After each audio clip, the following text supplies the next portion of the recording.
All right, all right, all right, all right, all right, all right.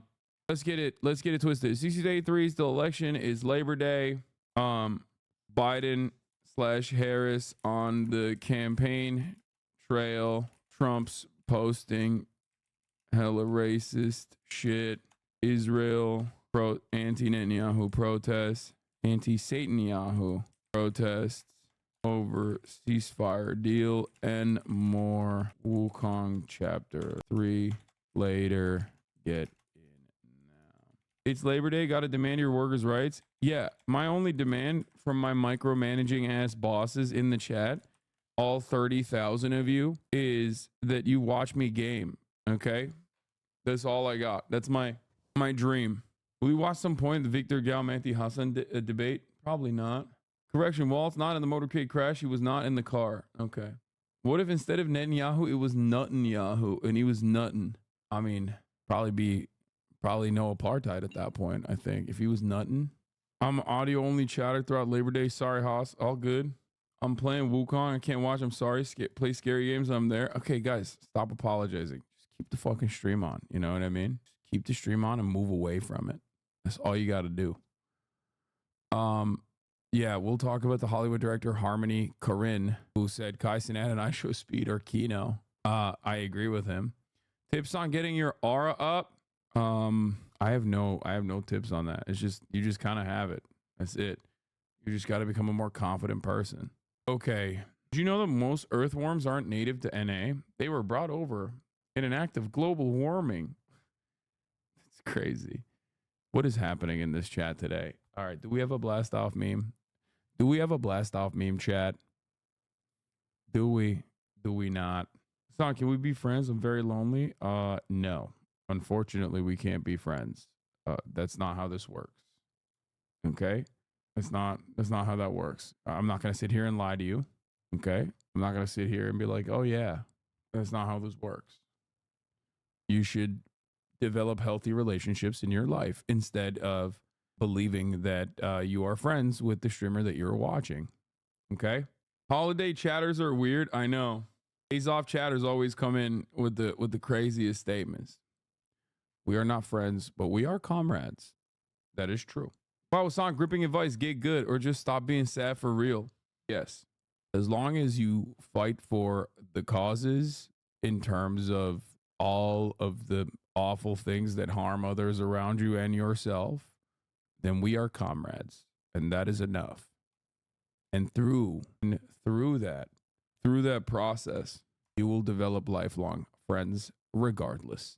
That's why it's good to organize. Did you watch your uncle flex on Lex Fridman? No, I did not. That's 4 hours, bro. I don't got 4 freaking hours. What are you, crazy? I ain't got 4 hours. 4 hours and 10. 4:10. Is Kai okay? No, she's dead because I cooked her. I took her to the gym this morning and she played with all of her boyfriends and girlfriends at the gym. Like she wrestled for hours. So we did 3 hours on Tim Pool. Exactly. You want to repeat that? On God, Unc, you crashed out last night. I did not. Are we farming doubters tonight? I'm going to need a loan to come back from my devastating gamba. Doing my sociology homework right now. And it's talking actual social constructionism and the subjectivity problems. And I was thinking about immigration crisis and how it's not really a crisis. Yes. Speaking of Labor Day, what's your stance and quick summary of Tito and ex-Yugoslavia? The GOAT. We're beating the Kitty Blacksmith tonight. Yes. SZA commented, what? On IG Reel, you're in where a dude sings to you in an airport and therefore knows you exist and yet you have not wiped her up. Weak. Yeah, it's not how that works. All right. What is even Labor Day? Labor Day is like the fake May Day, but in America and with no protests. It's just a day off. What's your opinion on Enver Hoxha? Great guy. I will always listen. If someone is an Albanian, okay, I'm always going to be riding with them no matter what, unconditionally. Albanians are spiritually Turks. So that's just how it works. Do you know Tony Stravoci? Yeah. There you go. Another Albanian in defense of him unconditionally. I'm there in spirit. Spiritually, I am Albanian, as Albanians are Turks. This is how it works. No off day here in the hospital, shaking my head, Sag. Yeah, bro, people are dying, you know? You can't fucking... No shit. You said no off days at the hospital? I mean, obviously, if you had like better staffing, maybe you'd be able to take a goddamn day off. But I don't think the hospital just goes, hey, guess what? Today, we're just not working. Okay. We're just going to shut it down. we're just, we're just going to shut it down today, dude. guys in the ICU. They're like, what? What do you mean you're going to shut it down? Yeah, fuck it. We're just going to figure it out. Y'all are going to have to do this on your own today, okay? Let's turn straight. Survive L skill issue. That's the type of shit what we're doing. That's the type of shit we're on today at the hospital. First time in LA, Hossie, I get what you mean with the weather. Yeah, it's incredible. Have you seen the AFD numbers from the state elections in Germany yesterday? I don't want to talk about Germany. Hella people asked me about Germany today. I feel like it's gonna happen. You got me interested in labor organization, and now I work for a labor union. I'm 16. Hell yeah. Did you hear Turkey's trying to join BRICS? I mean, great. Turks going after Americans. What is this? U.S. soldier gets attacked in front of a group of men in Turkey. Yankee go home. You know, this is crazy. Like, this is probably a meme. I don't think this is real. The reason why I don't think this is real is because, like, this literally happened. I think this was, what the fuck was it? I think it was like a American, like, it was Americans that black bagged Turkish soldiers or something at a certain point. I remember it was like it was a big fucking point of contention in Iraq, I think. So Turks fucking remember that and hate it. It is pretty funny to say Yankee go home to a U.S. soldier on Turkish soil where, you know, you're probably like 10 miles out from a goddamn American base with nuclear weapons on it. You know, it's like hilarious to be like, yeah, Yankee go home. It's like, bro, what are you saying? Like, do you know what country you're in? We are literally a missile base against the USSR and now Russia. But them bagging his head up, them putting a bag over his head, that's like symbolic. I don't think they're trying to kill him, but that is like that's like a symbolic gesture because of the thing that they never gave up on. It's like a performative thing because of what happened. They put something in your water in Turkey to make you a marabou. Wait, what? Is Doğu Perinçek guys? Irak'ta Türk askerlerini çuval geçirmişlerdi ya. Ona gönderme ilk işgal zamanında. Ha, aynen. Turks will never give up on this, dude. Yankee, go home. They put some of your water in the U.S. too, not to make you a boo of any kind. They do it to harm you. Yeah. Another bald man being forcibly dragged to a hair transplant clinic. Bro, you cannot be balding on Turkish soil. Okay? Every Turk is bald, but every foreigner that's bald in Turkey, they just fucking black bag you and toss you into the nearest hair clinic. You're right. That's probably what's popping. That's probably what's going on. Gay city residents forced straight man to twerk against his will. Yeah, I have no idea what the fuck happened. The people who did it claim to stand for Eurasian ideals. I think they're working for Russia and trying to start shit. If it's Doğu Perinçek's guys, okay, which I don't know. That's what people are saying. Dude, I don't know. Turkish politics is so fucking weird, dude. But the association flag that they have, I think, is the TGB, right? Or is that what it is? Is that what it stands for? It's they're like liberal Kemalist lefty types. But again, it doesn't. It's like the youth league kind of like the youth. I ain't seen no youth up in here, by the way. But yeah, this is the flag. The banner that they have is like they're in Izmir, which is like supposed to be a very secular area and much more progressive than the rest of the country. But they're still Kemalists and also have like a lot of nationalistic sentiment. The flag banner that they have up is TGB, which is the Turkish Youth League, the Turkish Youth Union. They're saying that the dude is like the people that these operatives are a part of is basically Doğu Perinçek's operation, but I don't know. I don't know anything. Whose photo is on the banner? That's Mustafa Kemal, the founding father of Turkey. So these are rather pro-Russia left-wing secular nationalists currently aligned with the government. Yeah, that's what I'm saying. Like a lot of weird shit happened in this over the course of the last 20 years, but they're like very anti-USA. Liberal dedim ama anti-Amerika yine de sosyalistik falan pek yok işlerinde o anlamda. Nasyonalizm odaklı hafif. They've always been anti-US soldiers and anti-Zionist though. Yeah. I thought you were a bald ally. I am. That's why I'm in support of what they're doing here because they're, like I said, they're black bagging him. Well, they're white bagging him. Push it to take him to the fucking hair clinic. Clearly, like they're there to help him. He's like, no, don't take me. Don't take me to the hair clinic. And they're like, no, you're going to the hair clinic, dog. Like we're going to do it for free. I don't fucking know what's going on. Least nationalistic Turks yelling Yankee go home because they think the American military is woke and gay now. No, it has nothing to do with that. They don't give a fuck about like woke and gay shit. Like that's not, these guys they're like pro-Russia, pro-China, anti-USA, but then they're also Turkish nationalists. It's very, God, I don't even know I don't know where to begin and I don't know how to fucking explain it. Okay. Like I genuinely don't know how to even begin to explain it. No, they're not Marxists at all. No, they're not. Oh, how was Turkish nationalism pro-Russia? What? What are you talking about? How was Turkish nationalism pro-Russia? First of all, the positions in Turkey in terms of like alignment is so fucking broken. I don't know how to describe it to you. Turkey is a NATO nation that literally aligns with Russia regularly. Turkey also happens to sell the Bayraktar drones to Ukraine.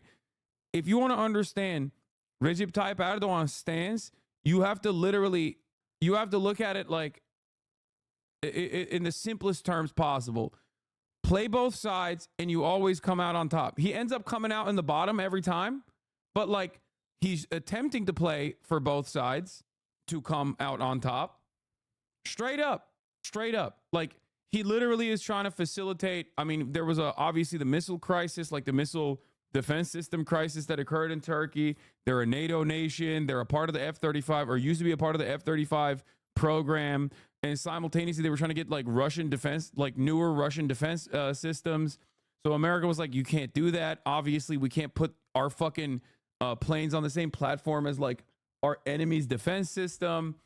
And then there was a big crisis there.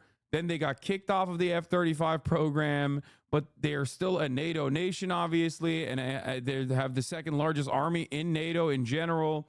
So it's an incredibly invaluable ally from the American State Department's perspective, which is why they let them run rampant in fucking northern Syria and shit. They don't give a fuck. Also, on top of that, Turkey is like, on the one hand, through NATO, selling a shit ton of weapons and selling a shit ton of drones to Ukraine that Ukraine is then using inside of Russian soil.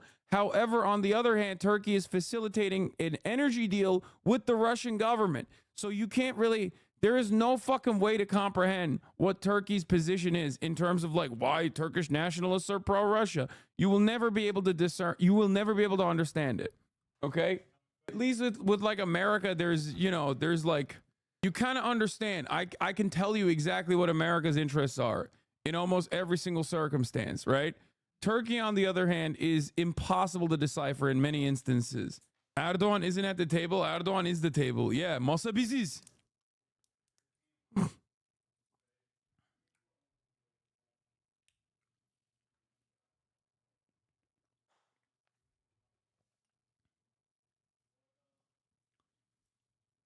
Anyway, Turkey is the one China policy of NATO. So the other side of the Turkish government is that apparently they are now finally aligning with China a little bit more.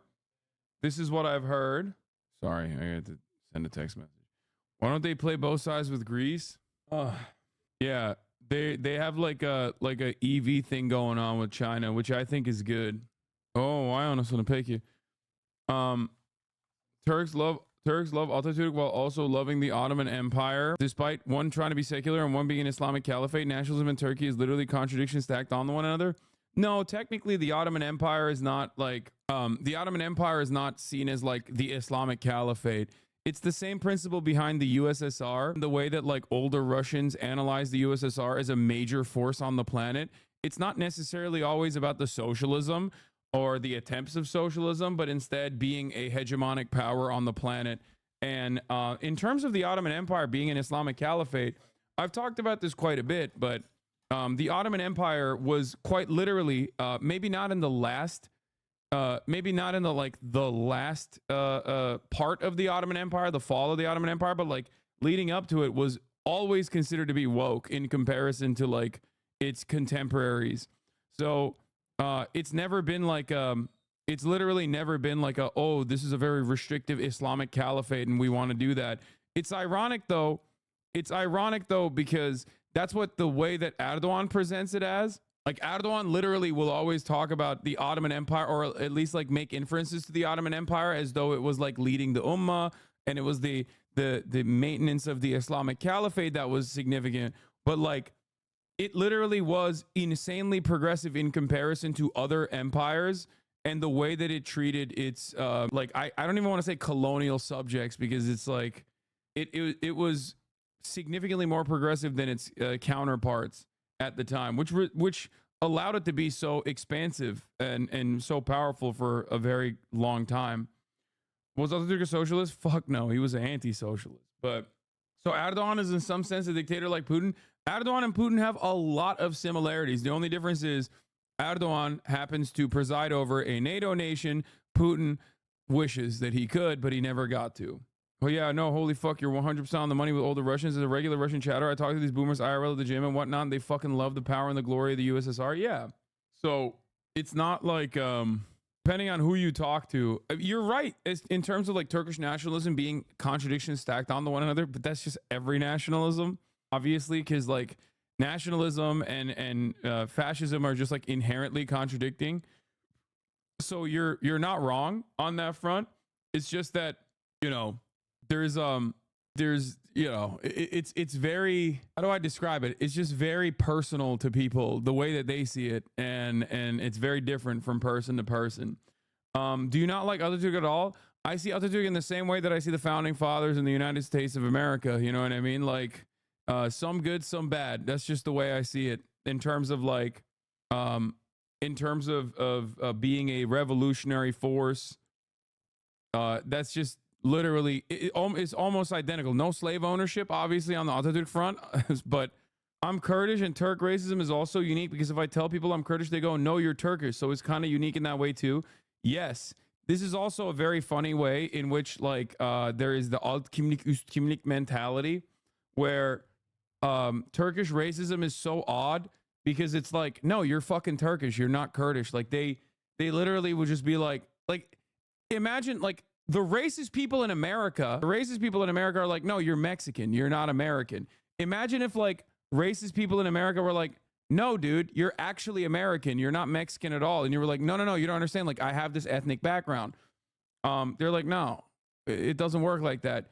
You're fucking American. But having said that, it's also unique because obviously there are people, depending on what spectrum of nationalism you're exhibiting and what like ultra nationalist sentiment you're demonstrating, you can also be one of those guys who's like, no, you're Kurdish, fuck you, you need to be killed. But the broadest majorities of like Turkish nationalists will just consider every Kurd to be Turkish. Inclusive racism, I mean, the French did that, I think.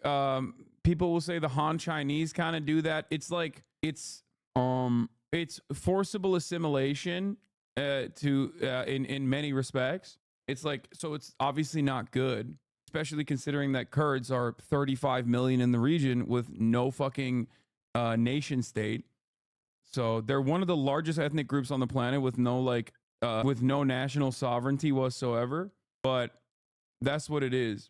Is it like Israel denying Palestinian nationalism? No. That's the funniest thing, because it, like I've said this before, obviously the Turkish government historically has been horrible to the Kurds. Okay. But if, as it stands, Israel treated all of the 5 million Palestinians that are currently under Israeli occupation in the same way that like the Turkish government treats the Kurds, the world would celebrate the unimaginable accomplishments. This isn't to say that like obviously Turks are treating the Kurds much better, or the Turks treat the Kurds perfectly fine, but it's like it's that bad in Israel that it is obviously significantly more exclusionary in Israel in terms of the Palestinians. Like they don't consider the Palestinians to be a part of the in group at all. Empires always force a culture they see as superior to make it easier for them to control people. Surprised that they were secular, but I heard they forced their subs at the chatter. Oh, fuck you. Why am I getting... I hate when people do alley-oops in the chat. You're not allowed to do alley-oops in the chat. Stop it. You're not allowed to do that. It's way different because if Kurds speak Turkish and don't say they're Kurdish, it's actually fine. That's why it's different than Israel, who just straight up is an apartheid. Yeah. Like, it kind of works because a bunch of Kurds in Turkey now don't speak the Kurdish language anymore and they only speak Turkish. I have a lot of family like that. Of course. Like, there are a shit ton, if not millions, I would say, of Kurdish people that have, like, been rid of their Kurdish ethnic lineage, ethnic heritage, and also, I mean, to a certain degree, like, I have Kurdish, like, in my line of descendants, like, obviously there's Kurdish people, there's Arab people as well, like, on my mother's side of the family, because we're from Kilis, okay, which is a very, in terms of, like, Turkish demographics, like, our ethnic heritage is you know, Kurdish, Arab, like, but we see ourselves as Turkish, and that is because throughout years and years of the Ottoman Empire, the dominant force of culture, the dominant force of like ethnic heritage has become being Turkish. Like that assimilation is like so far kicked in. On my father's side, of course, it's from Greece. They're Turks from Greece. Nature is healing, and the two-parters are going away to yeah, they've overcome it. He said you were white, bro. Look at me. I am. Anyway, empires always force a culture. Yeah, I got cooked. At the top of the hour, there's a 3-minute ad break. If you no longer want to see those ads, all you need to do is subscribe, which you can do for $5 or for free with Twitch Prime. It's also September. I don't know what kind of benefits you get on September, but it is September. Basically, every European country did that during the nationalist period, starting in the 18th century. If you look at Hungarian surnames, half of them denote non-Hungarian ethnicities. The French swallowed the Breton, the Spanish, the Catalans, etc. Yeah. Abu Ubaidah has openly recognized that Hamas executed the 6 hostages, by the way, as we suspected yesterday. I did talk about that already, but we'll obviously cover that as well. People will probably be confused as to why they did it. You know, you can watch my latest YouTube video on it. I did cover it yesterday with the suspicion that it was probably Hamas that executed the hostages yesterday. And why the Israeli society is still mad at Benjamin Netanyahu. But yeah, so here's the 3-minute ad break. Now let's dive into it. We did like an entire hour of just talking shit. I'm Syriac from Mardin. Everyone just tells me, shut up, you're Arab. Please explain what an alley-oop is in the chat. An alley-oop, it's a basketball term when someone lobs up the ball so the other person can come in and dunk it with ease. And that is what happened when one chatter passed the ball to the other chatter. So I read the other chatter thinking that he had something important to say.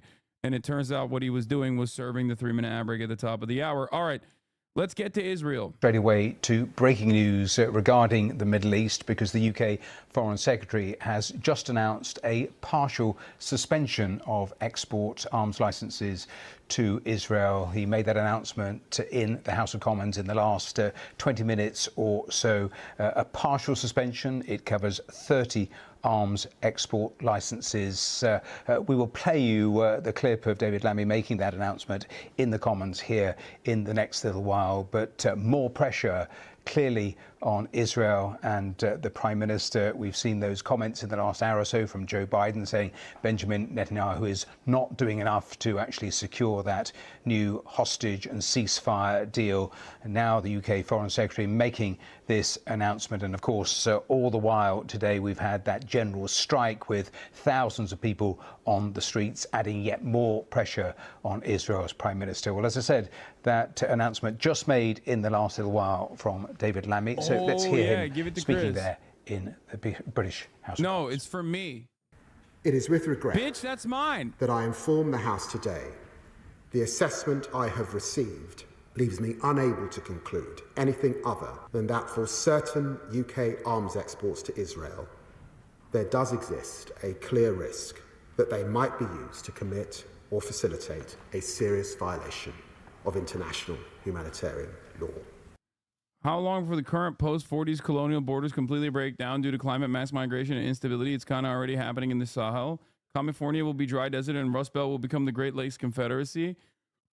Isn't it better for Bibi to stay in power from an accelerationist, destabilizing Israeli society POV other than some stabilizing force like a marginally more fascistic, especially with regard to the West Bank Oxa compound general? That's insane, dude. No. Like, for the short term, I think the immediate goal for a lot of people is to facilitate a ceasefire. It has gotten to such a point where the contradictions are so glaring that even Israeli society, after 6 Jewish Israeli hostages were executed by Hamas in a fucking tunnel compound, are still mad at Benjamin Netanyahu instead. Why are they mad at Benjamin Netanyahu instead? Because 3 of those 6 hostages were aimed in the hostage negotiations proposal. They would have been free if Benjamin Netanyahu, at this point, 3 months in to the American plan, they'd be moving into fucking phase 2 by now. We would have already gotten all of those hostages out at this point, and more hostages would be coming out. Except he literally fucking refused to do that. And that is precisely the reason why Israeli society is like, dog, what the fuck are you doing? Even people who personally are like, dude, keep pummeling Gaza. I don't give a fuck. But you have to save these fucking Israelis. That's the situation right now. About Bibi, the USA is for sure turning on him. Biden did this morning in a candid moment, and Harris to be determined this week, in my opinion. Yeah, I've lost all faith. I have more faith in, like, unironically, I have more faith in, like, Israeli protesters that literally want to fucking pummel Gaza in the dust than I do with the American administration. Do you understand? Because at least those people have some skin in the game. They don't give a fuck about what Israel is doing in Gaza. Many of them don't. Some of them do, but many of them don't.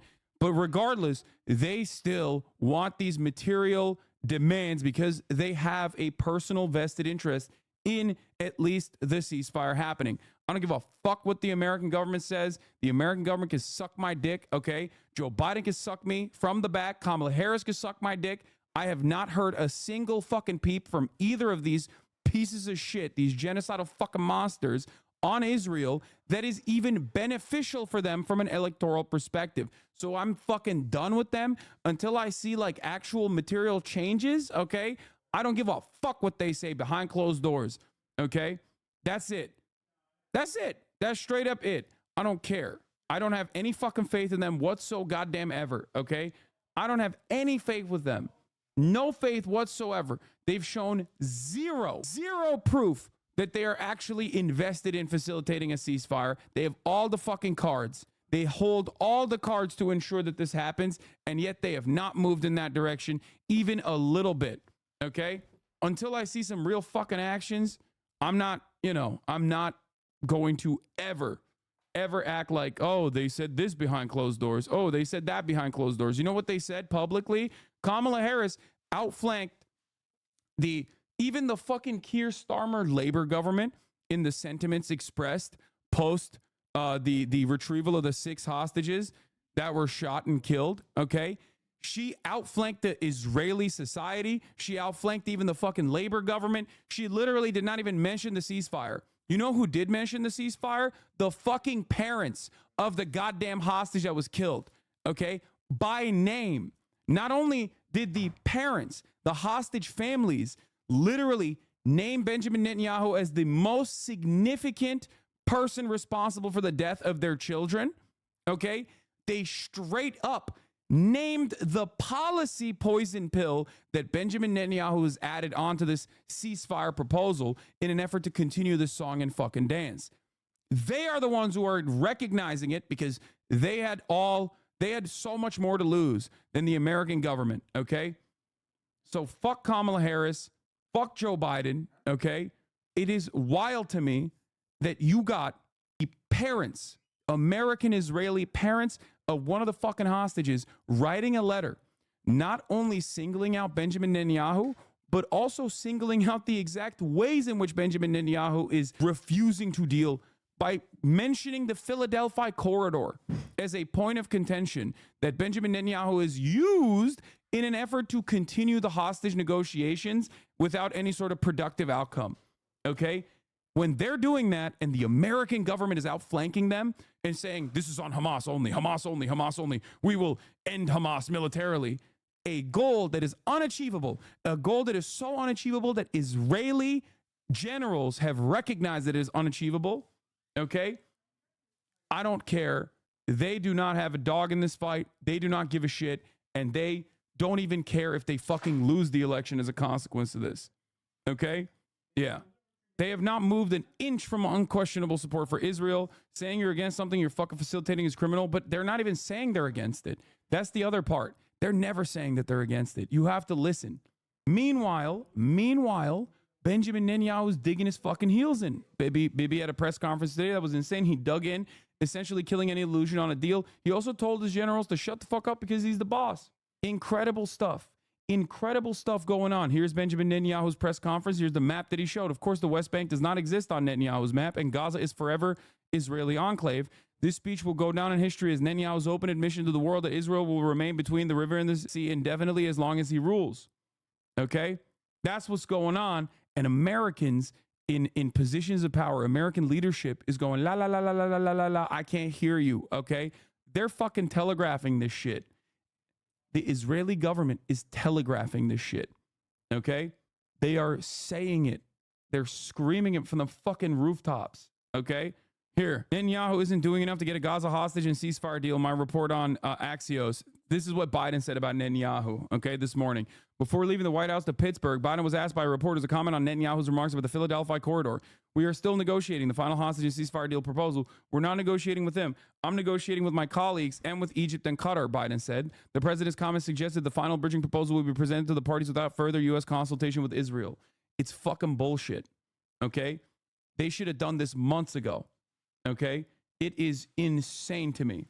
One of the captives' messages to Netanyahu is my life worth less than the life of Gilad Shalit to you? Exchange deal, freedom and life. Time is running out. Yeah. So Hamas made a full statement on the execution of the hostages. We're going to read that right now. Full statement from Abu Ubaidah, the spokesman for Hamas's Al-Qassam brigades, on the killing of the 6 hostages in Gaza, announced Sunday by Israel. He appears to confirm they were killed by their guards as a result of a change in policy implemented after a previous Israeli rescue operation in Nuseirat in June. Here is the statement.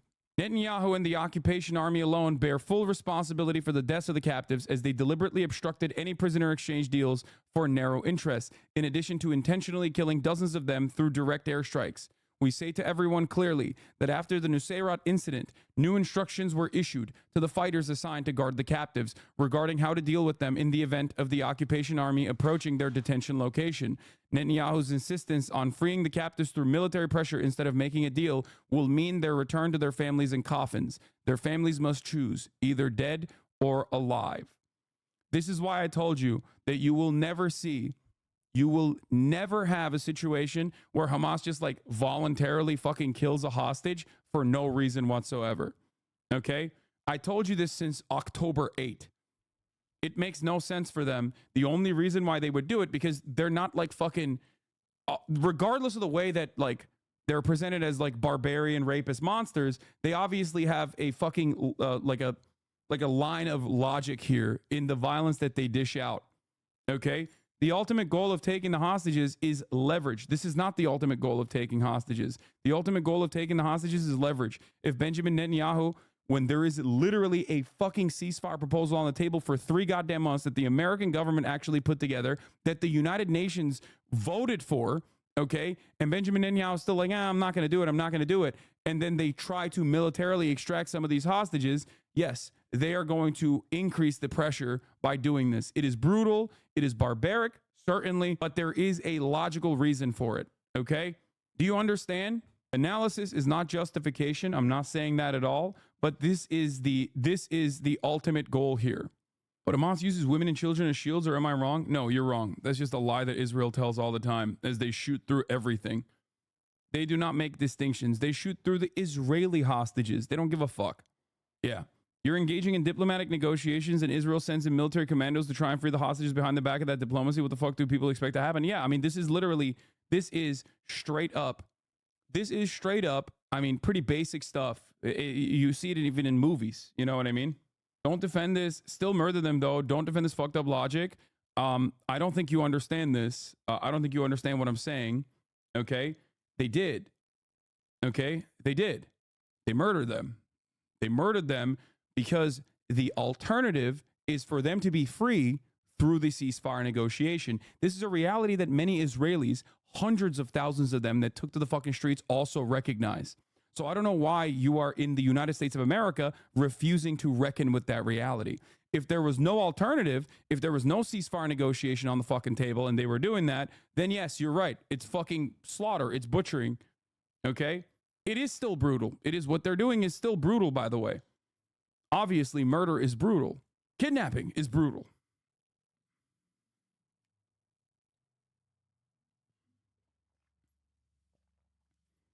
And the hostage freeing operations cost the lives of hundreds of Palestinians. Yeah, exactly.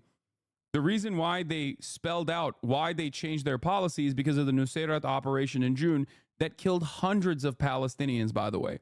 In an effort to extract a couple Israelis militarily, they killed hundreds of Palestinians with airstrikes. So they were like, all right, if you do that, we're responding in kind. You have to understand. If I hold a hostage and say, don't take another step or I will kill the hostage, just give me back my hostage, and the other person takes a step forward and ignore the easy solution, can you blame them for sticking to their word? It's called leverage for a reason. Exactly. They have to prove that there are stakes and cause. We are a year into the genocide and still having to explain that killing civilians is a bad thing. Yeah, I mean, people don't care about it at this point. War hawks like you. So murdering six is okay with you as long as they have a reason. While you're defending murder, you psycho. Typical though, but Hassan said they have a reason. It's okay. Warhawks like you justify murder as long as it's your team. Disgusting. Lol, as long as they have a reason, it's okay. Lamau, evil cope. I never said it was okay. I'm simply telling you who is at fault here. Okay? And I even gave you an alternative to understand if there was no ceasefire deal on the table. Okay? And if they just simply kidnapped these people and we're just killing them voluntarily for funsies, then yes, they would be brutal, barbaric psychopaths who are operating with only one interest. Don't say fuck off. Try to understand. We're two human beings having a conversation here. I'm offering you the dignity. I'm listening to what you're saying, and I'm trying to explain to you, hopefully, hoping that there is like a human inside of your fucking mind that will understand when we're having a person-to-person dialogue here. Instead, you went fuck off and you called me a weirdo. Please, weirdo, condescending LA cunt. What was condescending about what I just said? I'm trying to have a conversation with you and you're just flinging shit at me. Who's the condescending guy, you think? Me or you? Yeah, we're war hawks because we want a ceasefire. Typical. Anyway, one day you will understand. You will, if you see the day, I suspect, 20, 30 years from now, you'll be lying about your position that you held on to at this point in time. You'll be like, oh yeah, I was always in support of the liberation of the Palestinian people. I thought it was unconscionable what Israel was doing. Today, we know what you're saying. Tomorrow, you'll change your attitude. It's usually how it works in history. But once again, understand, Israelis in Israel know who to blame for this. So why are you personally blaming something else? Do you feel like this is productive? Does it make you feel better? Because this is just basically reiterating, why don't you blame Hamas? Why don't you condemn Hamas? Or why don't you tell Hamas to release the hostages? That's all you're doing. This is unproductive. Anyway, you know that those 6 people are dead because you chose to live in Southern California, you asshole? Yeah. I have a hard time believing that's a real person. No, that's definitely a real person. There's a lot of people. You blaming the 6 dead now? Ha ha ha. It's their fault, fucking weirdo. I mean, this person is barely a person. Like, I think that they barely have like sentience. They're failing to demonstrate like basic competence. Because, like I said, people in Israel know who is at fault here. There has been a well-established hostage release, ceasefire negotiation that's been in play for months at this point. And Benjamin Netanyahu is directly at fault for maintaining a occupation in Gaza, wanting to maintain a military occupation of Gaza and continuing this war, continuing this genocide. And that is precisely the reason why these hostages were executed instead of being released. Like 3 of the 6 hostages were directly named in the first round of the hostage swap negotiations. They would have been free by now. All 6 of them most likely would have been free by now if Benjamin Netanyahu conceded to supposedly what the United States of America claimed was the Israeli ceasefire negotiation, the 3-phase negotiation. Anyway, you're right. Hamas is at fault for murdering them. You're a fucking weirdo for defending them, but typical anti-Semites. Probably why the Democrats kick you out of the DNC. Brother, none of the things that you're saying in here are actually working. I'm just letting you know. I'm trying to have a conversation with you. I'm probably done at this point. We'll keep you in the chat as a pet. You know, hopefully you'll get that attention that you never got from your family that caused you to be such an unhappy person who is flinging shit desperately in the midst of a genocide, refusing to hear the words that are coming out of my mouth and just like arguing with whatever the fuck image you've presented in your head that makes it more easy for you, that makes it a more favorable position for you to argue against. You know, good luck on that. You know, you'll get the attention that you desperately crave here so that we can help you avoid the much more devastating end that you are desperately moving away from, or desperately trying to move away from. All right. Did you see the map Netanyahu showed during the presser? I did. Let's continue. Yes, both sides are wrong. Is there taking hostages? Why are we justifying taking hostages? Fuck this logic, lol. There is no justification for taking hostages. But if you think that it's like Hamas taking hostages on their own for no fucking particular reason, then you're completely oblivious to the 76-year occupation and apartheid that has taken place and the 10,000 hostages that are Palestinian in Israeli prisons right now under permanent detention, 99% conviction rate in military tribunals, completely ridiculous. There are 10,000 Palestinians that are currently being held hostage. This was one of the demands made by the Palestinian Resistance Group in a last-ditch desperate effort to ensure that they could release some of these people at the very least.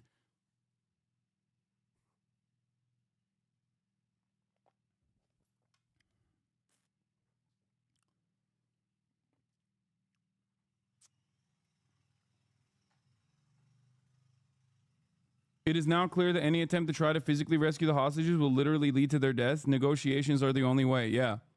No, that's precisely why they did this. That's precisely why they changed their policy in general. That's it. And it's kind of weird. It's kind of weird for people to be like, oh, dude, you're fucking anti-Semite. When the position that I have reiterated here is unironically no different than the family members, the American Israeli mother and father that released a statement on who is at fault here, where they quite literally pointed to Benjamin fucking Netanyahu, and not only pointed to Benjamin Netanyahu, but the exact policy positions that he has used in an effort to refuse to concede on this ceasefire deal. They literally, so you're calling them anti-Semitic at that point. But of course, for many people, it doesn't matter. For many people, they're just in here to shit stir. They're in here to fucking flung shit. This is the exact same principle behind like in October 7 or October 8, claiming that like this was directly in the hands of the Israeli government, saying that was considered the most unimaginable anti-Semitic sentiment ever, even though the Haaretz editorial board had that exact same opinion and many other Israelis had that exact same opinion, but it didn't matter at the time. If you said that, you're anti-Semitic. It's just, again, people that refuse to listen. People have a certain narrative that they want to continue advocating for. That's it. Netanyahu has been citing Biden's ironclad support of him as the reason he does not have to work harder to get a hostage deal. Incredibly rich of Biden to complain about the consequences of his own actions. Yeah. Netanyahu told Gallant in the cabinet meeting, I want to release all of our hostages, no less than you. I fought for the release of the hostages, no less than you. And I was injured in one of those operations. I believe that the path I am leading what is this? I am leading of standing firm is the right path. Since we passed the last cabinet meeting, a super justified decision regarding the Philadelphia corridor, now we cancel it?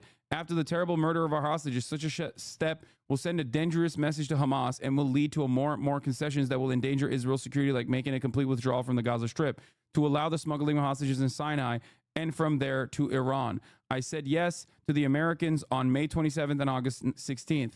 There is flexibility in the negotiations, but not on the principle of the Philadelphia corridor, which is Hamas's lifeline. After the U.S. agreed, why do you object? Do you understand what's going on now? Do you get it? The terrorists thought bringing back Israeli citizens will force Israel to use their words to negotiate because they thought Israel would give a damn. They were wrong. Israeli society gives a shit. Netanyahu unironically said that the strikers are doing Hamas's bidding, echoing what you said yesterday. I told you that he was going to say that. I'm just glad that we saw it in action on CNN, saying that before, outflanking Benjamin Netanyahu, pretty much. Yoav Gallant on the UK arms restrictions. Deeply disheartened to learn of the sanctions placed by the UK government on export licenses to Israel's defense establishment.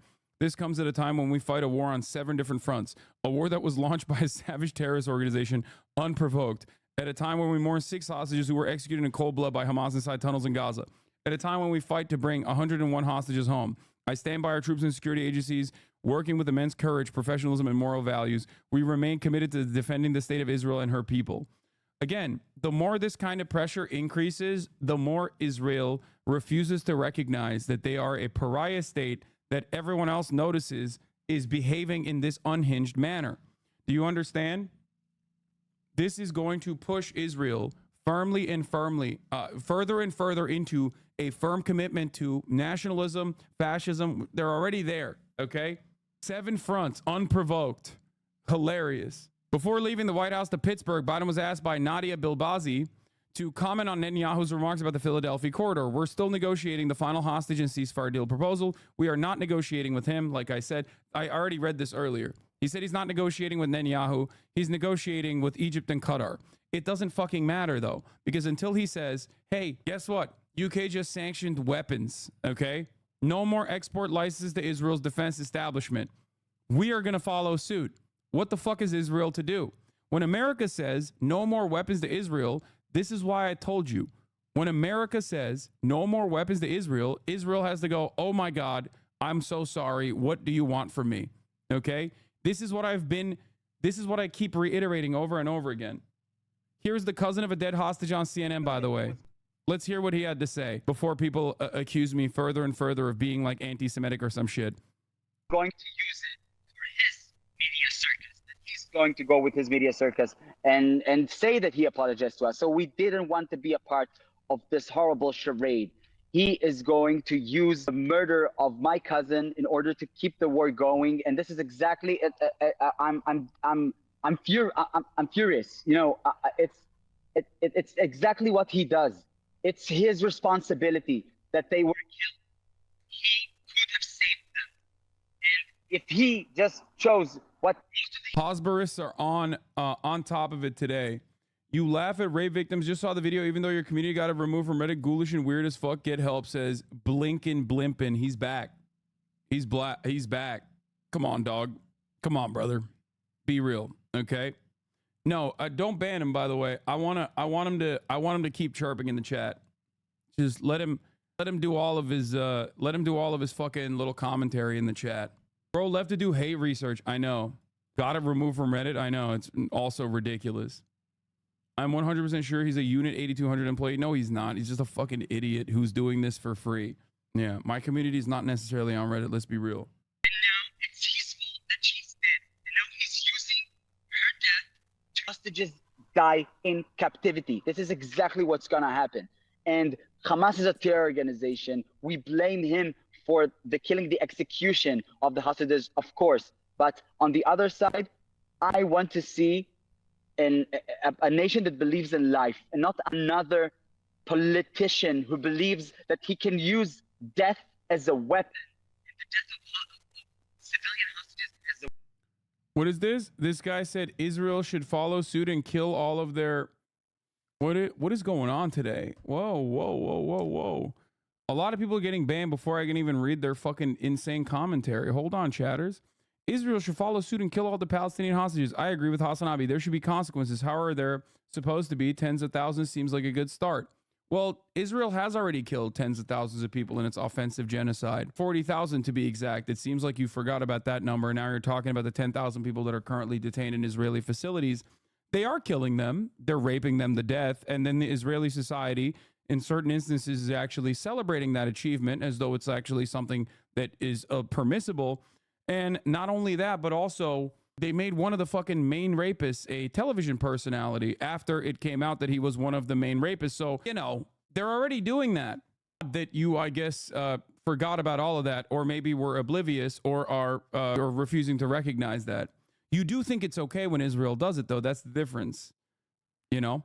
Hamas has no morally strong place to go, either killing hostages and responsible to show they will stick to terms or giving into Israel and crumbling back into apartheid state. Israel, on the other hand, does have a morally strong place to go, taking the ceasefire deal that was laid out for them. They choose not to do this, which puts the blame on the situation on them. This guy got only timed out by Fossabot because his message was too long. He didn't say anything wrong though. Anyway, let's continue. Did you see Hamas said they're going to release a video of the 6 hostages' last message, at least according to J-Post? Yesterday, a senior Hamas official, Khalil al-Hayya, said that Hamas had lost contact more than 3 months ago with the people guarding dual U.S. Israel citizen Hersh Goldberg, Poland, and 4 other captives after intense Israeli bombing. Al-Qassam Brigades had announced that publicly on social media channels on May 13th. Al-Qaeda told Al Jazeera yesterday, since that day, nothing has been known about his life. Full statement from Abu Ubaidah. We already read the full statement. The video is out already. One of the hostage videos is this one, I think. Here. This might be the older video, though. I think this might potentially be the older video that they posted about you freed 1,000 Palestinian prisoners in exchange for Gilad. Now they're asking for less than a quarter of that number for each one of us. I am not able to comprehend. Am I worth less? I'm an Israeli citizen who had fulfilled and continues to fulfill my obligations to my country. Why am I still here until now? I ask all the people of Israel to take to the streets and demonstrate, shout on our behalf what we cannot shout. We are all suffering and we want to go back to our homes and families. Everything that happened to us is because of the failure of the state of Israel and its security forces on October 7th. He said 1,000 terrorists, not 1,000 Palestinians. A message to my family that I love. I miss you, father, mother, sister, Shani, and May. I love and miss you all so much. Freedom and life. Military pressure, death and failure. Yeah. Whoa, what the fuck? What the fuck was that? Yeah. So basically they're saying exactly what the Abu Ubaidah statement was. Al Jazeera reporting protesters have broken through the gates of Netanyahu's residence. Wait, really? Do you think she said this of her free will, or do you think she was pressured to make this statement? I mean, there's always going to be coercion, dude. She's a fucking hostage. Of course it's coerced. What matters is whether there is truth and validity to what she's saying. One aspect of it that a chatter said was Benjamin Netanyahu freed 1,000 Palestinian prisoners in exchange for Gilad Shalit. Turns out she actually didn't say 1,000 Palestinian prisoners. She said 1,000 Palestinian terrorists. Hamas today released a Daniel Pearl-style video of the 6 Israeli hostages pre-execution and promised the worst video to come. Oh, shit. They probably fucking filmed the execution, too. Oh, Jesus. There's a big inconsistency in the Abu Ubaidah. This is something that I'm wondering about. How does it track that Hamas hasn't been in contact with the fighters holding Hersh and others since May? Yet Abu Ubaidah said new instructions were given to those guarding the hostages after the Nusayrat massacre, which was in June. Yeah. I don't understand the inconsistency either.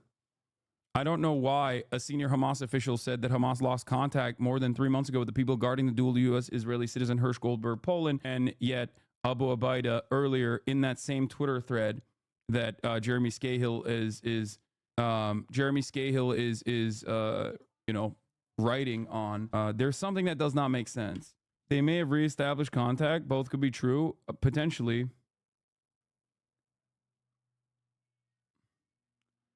One other aspect of this is, of course, also the leadership of Hamas has exchanged hands after the Israeli assassination of the Politburo chief, who was seen as the more moderate force inside of Hamas, who was not a military man at all. Of course, into Yahya Sinwar, who is, of course, the head of the military wing. And therefore, they could have changed tactics in a more brutal fashion as a consequence of that as well. A lack of coordination between Hamas in Gaza and Hamas abroad, possibly. Yeah. Evet. Önemli tam boş ver. Sıkıntı yok. Hamas International, yes. Hamas obviously has a leadership wing. Hamas has a leadership wing outside of Gaza. All of the negotiators are outside of Gaza. My name is Hersh Goldberg, Poland. I was born in Berkeley, California, and I currently live in Jerusalem, Israel. Oh, Jesus. Of course, the U.S. wants UN Special Rapporteur on Palestine, Francesca Albanese, removed because she's been truthful about Israel's, under international law, Israel does not have a right to attack Gaza. Okay? As a belligerent occupier, Israel does not have a right to do any of the things that it's done since October 7. Francesca Albanese has been pretty clear on that, okay, as the UN Special Rapporteur on Palestinian occupied territories.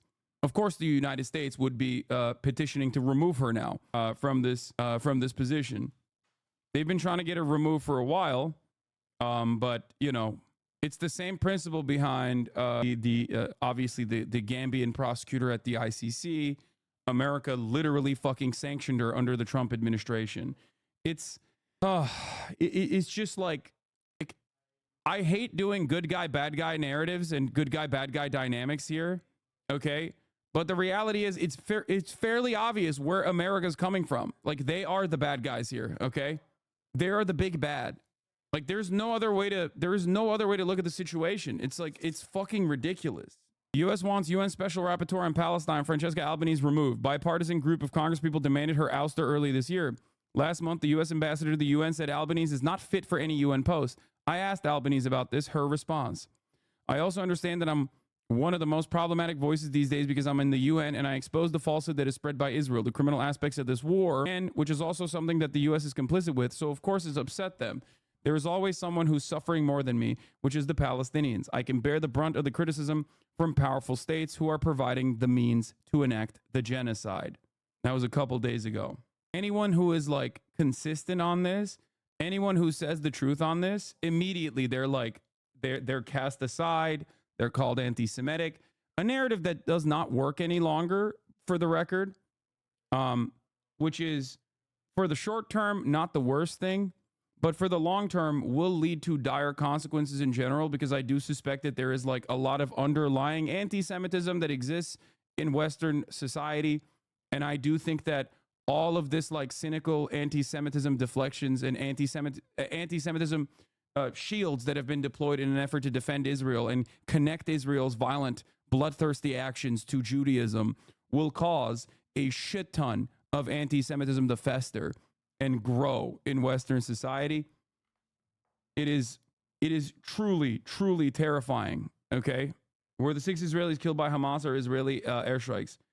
No, they were killed by Hamas. There is a new directive, according to Abu Ubaida's statement, it seems, and this obviously corresponds to the autopsy reports that came from Israel pretty quickly, that once there's a ceasefire proposal on the table. If you don't do the ceasefire, if you try to do a military extraction of the hostages, like they did in June, they will execute the hostages if they feel that the Israeli forces are near. This is a change in the directive since October 7. Anyway, the UK only suspended 30 exports out of 350, but it's still a significant choice. Okay, it's important. You want to know why it's important? Because your protests are obviously working.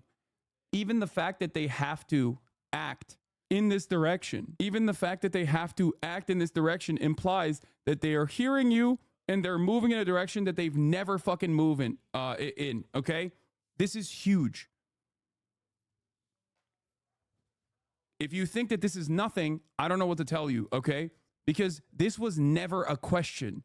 In the last 10 years that I have professionally covered this genocide, this apartheid, spoken out for Palestinian emancipation, I've never seen Western leadership move in this direction. It used to be considered unconscionable, okay?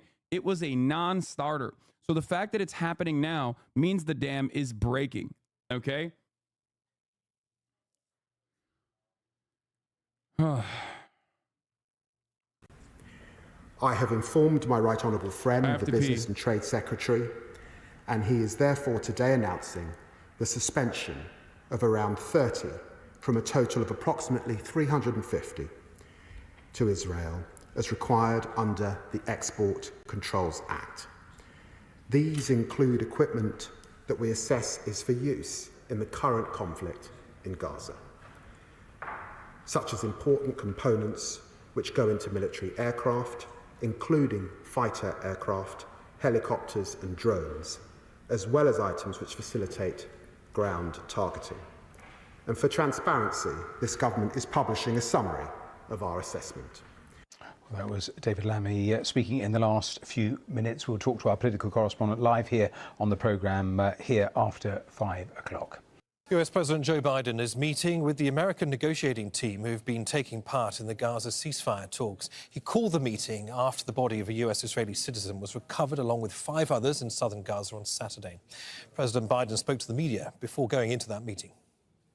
And so checking on following up on what's happening in Israel, and then I'll be off to Pittsburgh. Are you planning to present a final hostage deal for the both sides this week?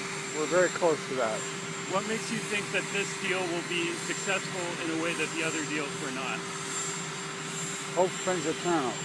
Mr. President, do you think it's time for Prime Minister Netanyahu to do more on this issue? Do you think he's doing enough? No. What is your... Nice, man. Yeah, good shit. Yeah. Hey, this guy's the president still, by the way, if you forgot. He's working tirelessly, though, dude. He's working tirelessly, and he also said Benjamin Netanyahu's not doing enough. Oh, no. Oh, no. Meanwhile, while we're having this conversation, it seems protesters are swarming Benjamin Netanyahu's house. Benjamin Netanyahu earlier at a press conference we're going to get to, and then I'll move into the obvious, current updates. Reaction to the demonstrations across Israel. What is your reaction? You predicted it. You said if they kill them, they'll record it to put pressure and make it a spectacle. Exactly. They'll take ownership over it. Okay? They'll take ownership over it. They will not just like kill the Israeli hostages for fun after completing an unimaginably difficult fucking military operation that caught the entire world by surprise, including even the Palestinians. Okay? There is no way. Bad move, PR disaster. You're demonstrably wrong if you think that this was a bad move and a PR disaster. Do you think the fucking Palestinian resistance groups personally think there's any more PR? There's never been PR in this situation. It's like saying October 7 was bad PR. Brother, they've been getting fucking slaughtered. They've been existing under a goddamn apartheid for 76 fucking years. And there has been an ongoing genocide beyond that for the past 11 months. The fuck do you mean PR? Do you think that they give a fuck about the optics of the situation? Think about it, please. And not only that, but also in some respects it has literally caused Israeli society to finally fucking take action with popular mobilization against Benjamin Netanyahu for his refusal to literally fucking come to the table with the ceasefire agreement that is in place. Washington sources tells me, what is this? Who is this? White House feels let down by Starmer and Lammy's decision to revoke licenses for the export of military equipment. They assured us they wouldn't do this. They said, I don't know what this is. I don't know who Robert Peston is. Peston is a British media person. Oh, I don't like to use this logic, but if the Hosborough trolls are going to chirp, you might as well quote Golda Meir back to them. We can forgive them for killing our children. We cannot forgive them for forcing us to kill their children. ITV's top journalist formerly at BBC, now at ITV, I think. Okay. He's a big name in British journalism. Okay, I believe I think this was an Elint link. I trust Elint's links. So killing their children is base now? Since when? What are you talking about? It's not. Israel kills hostage today after torturing him. Just so you know, this won't make broader news.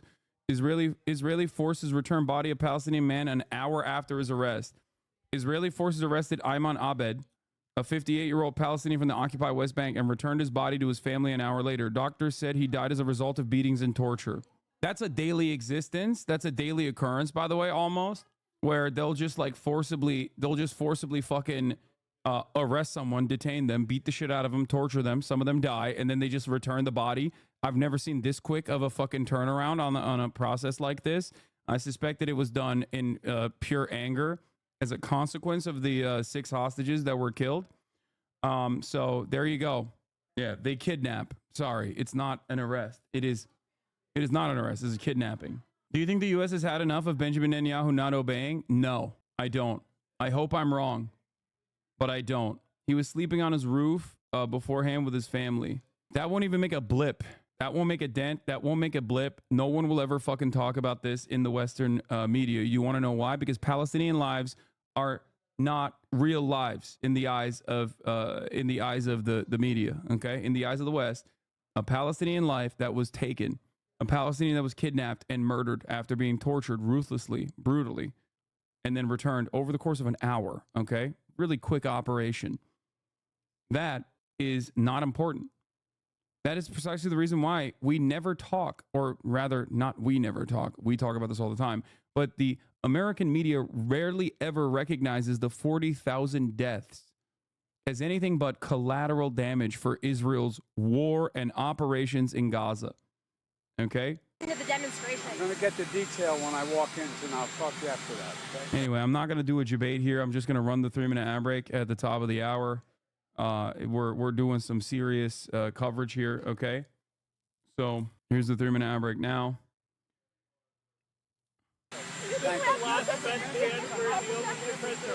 You have a message for the hostages' family, sir. Yes, I've spoken to the American hostage. I spoke to his mom and dad, and we're not giving up. We're going to continue to push as hard as we can. Thank you. I speak to our White House correspondent, Kimberly Hackett. So Joe Biden, Kimberly, couldn't have been clearer. He doesn't think Netanyahu's doing enough. What do we anticipate from this meeting? Yeah, well, in the absence of what the U.S. president sees as a lack of effort by the Israeli Prime Minister Benjamin Netanyahu, the U.S. leaders, the U.S. President Joe Biden, along with his Vice President Kamala Harris, and their negotiating team are working in the White House right now, trying to really put the fine details on what is being called a take it or leave it type proposal, when this has been negotiated between the United States, Qatar, and also Egypt, one that will really try to push the Israeli Prime Minister over the finish line to close a deal with Hamas to bring those Israeli captives back to Israel in exchange for Palestinian prisoners in Israeli jails. So what we know is this is really going to be an effort to work along the highest levels of government in a diplomatic push to really get him to try and close this deal. Now, Kimberly, how important is it for Biden and Harris to control the narrative and to reach something that resembles a conclusion to all of this ahead of the November election then? Well, for Kamala Harris, this is critical because this is really becoming an attack line for her political opponents, Republican and former President Donald Trump. You've got to remember that Kamala Harris, as vice president, is tied to what the American public perceives to be the foreign policy blunders of Joe Biden. Already, he's being blamed and has been attached to sort of a... Yeah, this is another... Dude, look, this is a massive I told you so moment. I hate to do this, but I mean, this is literally what I said was going to happen. If Kamala Harris does not cut ties with Biden on this issue, she will be forced into being associated with Biden on this issue, and every misstep that Biden has taken thus far over the course of the past 11 fucking months that Americans are pissed off about will now be Kamala Harris's fuck ups as well. This is why I kept saying Kamala Harris's private appearances or private opinions or you know, trying to read through the fucking tea leaves on whether Kamala is actually going to separate herself from Biden. None of that fucking matters. None of that fucking matters. And I was right. Just like I was right when I said Kamala Harris needs to be the person, Joe Biden needs to drop out. Just like I said that Tim Walz would be a good fucking pick, a solid pick that would be very popular and would create momentum. Just like I said that leaving Israel on the table, the fucking table, is an actual massive fucking L, okay? It will have electoral consequences. It will have electoral consequences because Israel has not done anything differently so far. And why should they? Because the craven U.S. politicians have given Benjamin Netanyahu everything it wants. Everything. So if you're teaching them the lesson that, like, we will stand by you no matter what, we will stand by you no matter what happens. Okay, guys, stop. I already ran the ad break, please.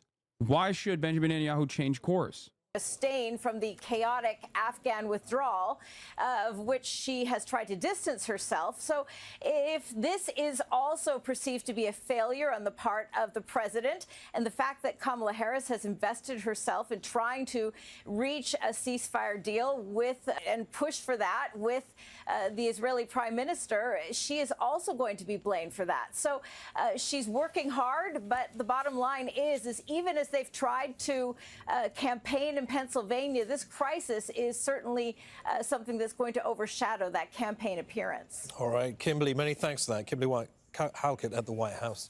You can find the tweets. You can find so many of these different instances where I've fucking talked about this on Twitter. Okay? So many videos I've made on this matter. Every single person came in here and told me I'm fucking wrong and that I should just shut the fuck up about Palestine and that people won't care about it and people are not going to care about it and that Kamala Harris is actually working tirelessly behind closed doors and that you know, they're doing their very best for this reason or for that reason. Everybody looked for an outlet. Everybody looked for a reason to be like, no, this is actually good. This is actually a good thing. Kamala Harris is like leaning in because she doesn't want to fuck up the ceasefire negotiation or whatever.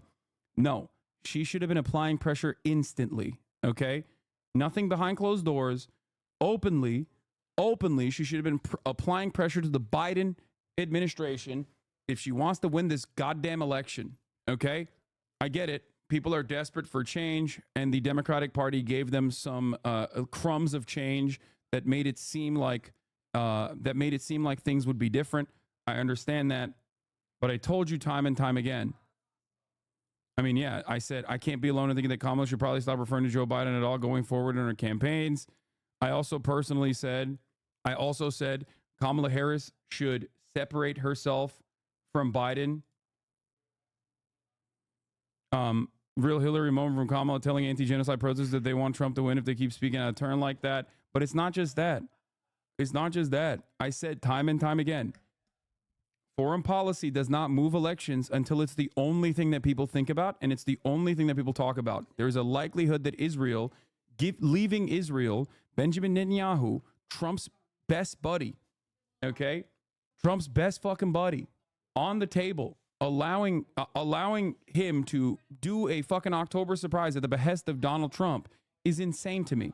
Okay?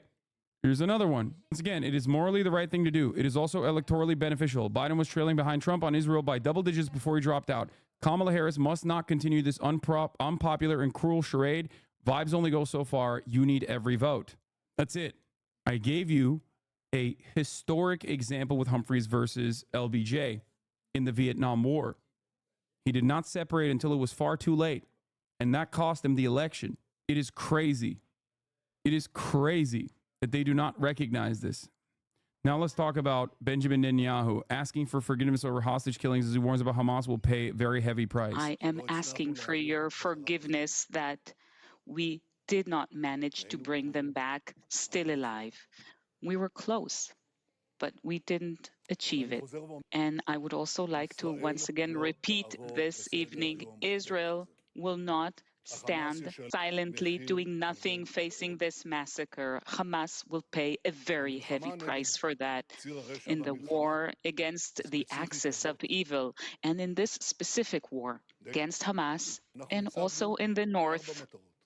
We have set 4 goals: to eradicate Hamas, to bring back all of our hostages, to make sure that Gaza no longer poses a threat over Israel, and to allow the people of Israel living in the north return home safely. 3 of these goals go through one place, and that is the Philadelphia corridor.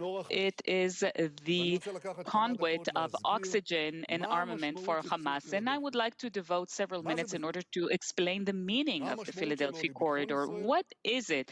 What is its significance for Israel's security? What is its significance and importance in guaranteeing that we won't face another October 7th and another October 7th and another October 7th, just as Hamas promised that it would do? So first of all, I'd like to show you what we had over the years until we pulled out of there. This is the state of Israel. This is Egypt, and you can see the Gaza Strip here. The distance from Tel Aviv isn't that big, from Beersheba and from the area surrounding the border. Of course, there's hardly any distance, but we had an international border going from the sea all the way down to Eilat. This was Israel's international border. If you could blow it up a bit, So if we see this now, as we zoom in, you can see that throughout these borders, the maritime border is under our control, but the land, the ground border isn't under our control. Ashkelon, Sderot, the kibbutzim, the Kerem Shalom passage, and here you have the Rafah crossing and the Philadelphia corridor, all of them under our control. And this is what happened when we pulled out of Gaza. This is what happened. The borders remained in our hands. They tried breaking through the maritime border, remember the Marmara and some other events in flotillas, but we... Yeah, that was a humanitarian aid ship that you fucking destroyed. Mavi Marmara is what he's talking about. It was a Turkish humanitarian aid ship that they fucking sent commandos into and killed everyone on. And then fucking lied and said they had weapons and they only showed like a bunch of fucking kitchen knives. Weathered them all. So nothing could come wherever we were in control of the borders. But once we pulled out of the Philadelphia corridor. See, this is the border between the Gaza Strip and Egypt. And once we pulled out of there, there was no obstacle left from a massive infusion of weapons and means of warfare and machines for manufacturing weapons and machines for digging tunnels, all of that under the auspices of Iran, with the funding of Iran. So all of these things that you see here came into Gaza. So Gaza became this huge threat over Israel because there was no barrier here. There was nothing stopping this. This is what happened. So now the question remains, and people ask me this question, well, if it was that bad, right, how come you didn't conquer it?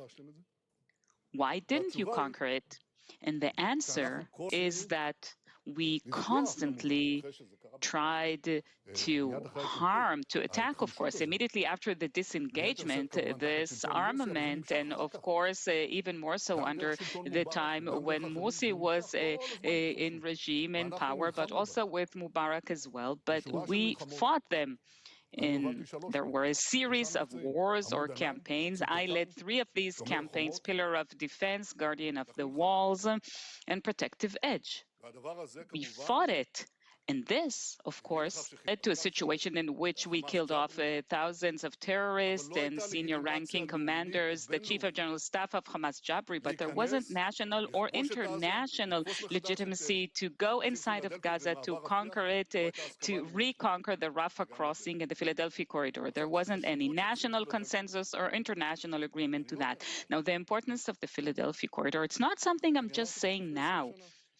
I already said that 20 years ago. The reason why he is specifically talking about the Philadelphia corridor, this is a great example, gives a great study in attempting to manufacture little missile icons inside of Gaza, but just city names within Israel. Yeah.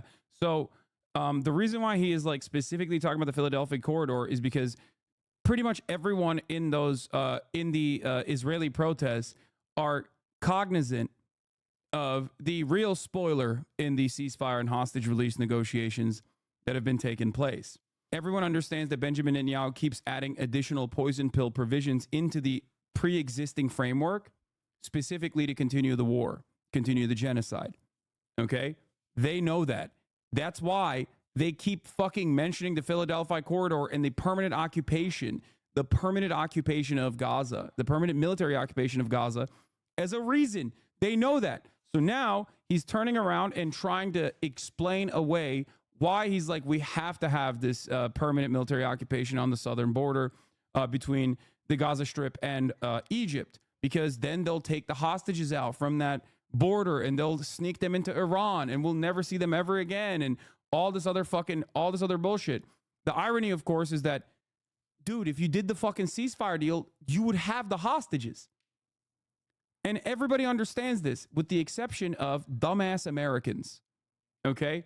And the reason why, and I hate to say this, dumbass Americans don't understand it, is because our media does not actually fucking cover the situation and has done a great disservice in an effort to tie themselves, in an effort to continue the Biden administration's absolutely sane suicide pact with Benjamin Netanyahu. That's it. That is the reason why he is personally trying to explain away to the Israeli society in Hebrew why the Philadelphia corridor must be maintained. why the Philadelphia corridor on the Rafah crossing must be permanently occupied by the Israeli military. Sharon declared the disengagement at the end of 2003, and then a few months later on March 26, 2004. What's the real reason he wants to control the Philadelphia corridor? I mean, he has openly recognized this. I think it's not that crazy. He wants a permanent military occupation of Gaza in a similar capacity to the West Bank, to deny any sort of Palestinian statehood in Gaza, and to have permanent military control over the civil affairs of Palestinians in the Gaza Strip as well. That's it. He wants to conquer it. He wants to permanently, fully reoccupy the Gaza Strip. That is the reason. Described what are my minimal demands, and I said my first condition is control over all the crossings into the Gaza Strip and from the land, from the air, and from the sea. The Philadelphia corridor, which separates between the Gaza Strip and Egypt, will not be evacuated. If Israel cedes control over it, that's what I said back then Gaza will turn into a terrorist enclave. And when I resigned from the government, when I realized that they were going for the disengagement, that they were going to uproot Jewish settlements, communities, I handed in my resignation later, and I said to Prime Minister Sharon at the time, I said, as a minimum, I demanded that we keep the Philadelphia corridor in our hands. So it's not something new. It was obvious that if we don't have this corridor, they will arm themselves, they will. Yeah, this is all like, hey, sorry the 6 hostages were killed, but here's why they had to be. That's what it is. This entire thing is, this entire PowerPoint, this racist ass fucking PowerPoint is straight up to be like, this is why the 6 people were killed, okay? Sucks to suck. That's precisely what he's saying, which of course, you know, it's very telling, and I don't think that it's working for Israeli society. I don't think they give a fuck about his personal ambitions, and that's why he says it simply won't happen. Netanyahu, in a message to the Biden administration on a proposal to withdraw Israeli troops from the Philadelphia corridor and the Gaza-Egypt border in a hostage ceasefire deal. What this means basically is I'm not dealing with the ceasefire. You have to cave. You have to concede to my demand. The problem is there is a party there on the other side. There's a party there on the other side that literally is saying, no, we're not going to fucking understandably allow a permanent military occupation. That is not a ceasefire at all. Okay? Yeah. By the way, of course, his own defense minister is urging the security cabinet to reverse decision to keep IDF on the Philadelphia corridor, says hostages must be brought home. Yoav Gallant, who is the other war criminal named by the ICC for a warrant out for his arrest by the ICC prosecutors, is literally at odds with Benjamin Netanyahu. Other prominent military officials within the Israeli occupying forces have come out over the course of many months at this point and have said there is no military solution to Hamas. There is no permanent military occupation. We cannot maintain a permanent military occupation. This is ludicrous. This is insane. That is what they keep saying. Israeli Minister of Defense Gallant at the cabinet meeting on Sunday. The hostages have no time. We got proof of that yesterday. Continuing to impose constraints such as the decision on the Philadelphia corridor will result in us not meeting the goals of the war. The fact that we prioritize the Philadelphia corridor at the cost of the lives of the hostages is a serious moral disgrace. Minister Ron Derman at the cabinet meeting, it would be a grave mistake to change the decision from Thursday regarding the Philadelphia corridor. To even talk about it will be a disaster that will incentivize murder. We should exert a very heavy price from Hamas for murdering the hostages. That will make it clear to them that it must not happen again.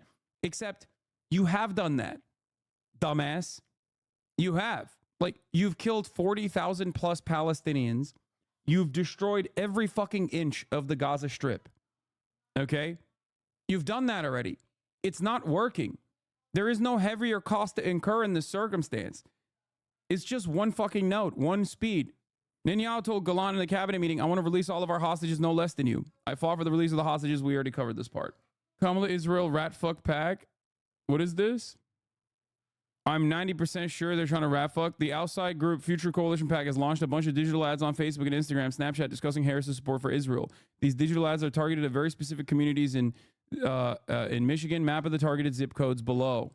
What is this? Vice President Harris has chosen a side, the right side. Harris has made herself clear. She stands with Israel and the Jewish people. She has, again and again.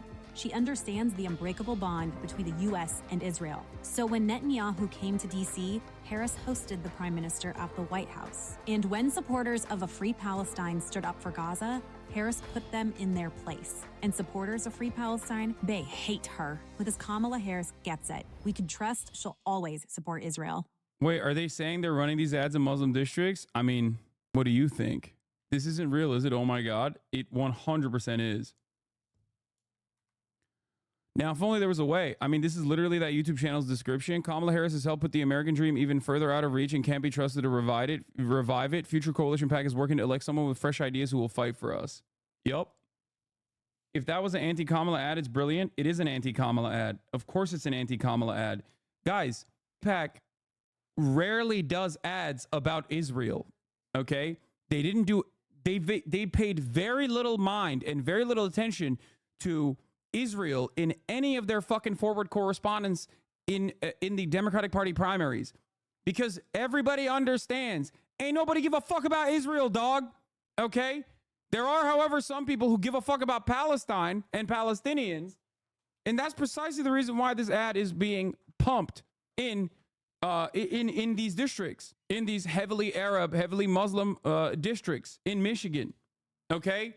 That's it. No matter how hard the American media goes in defense of Israel, okay?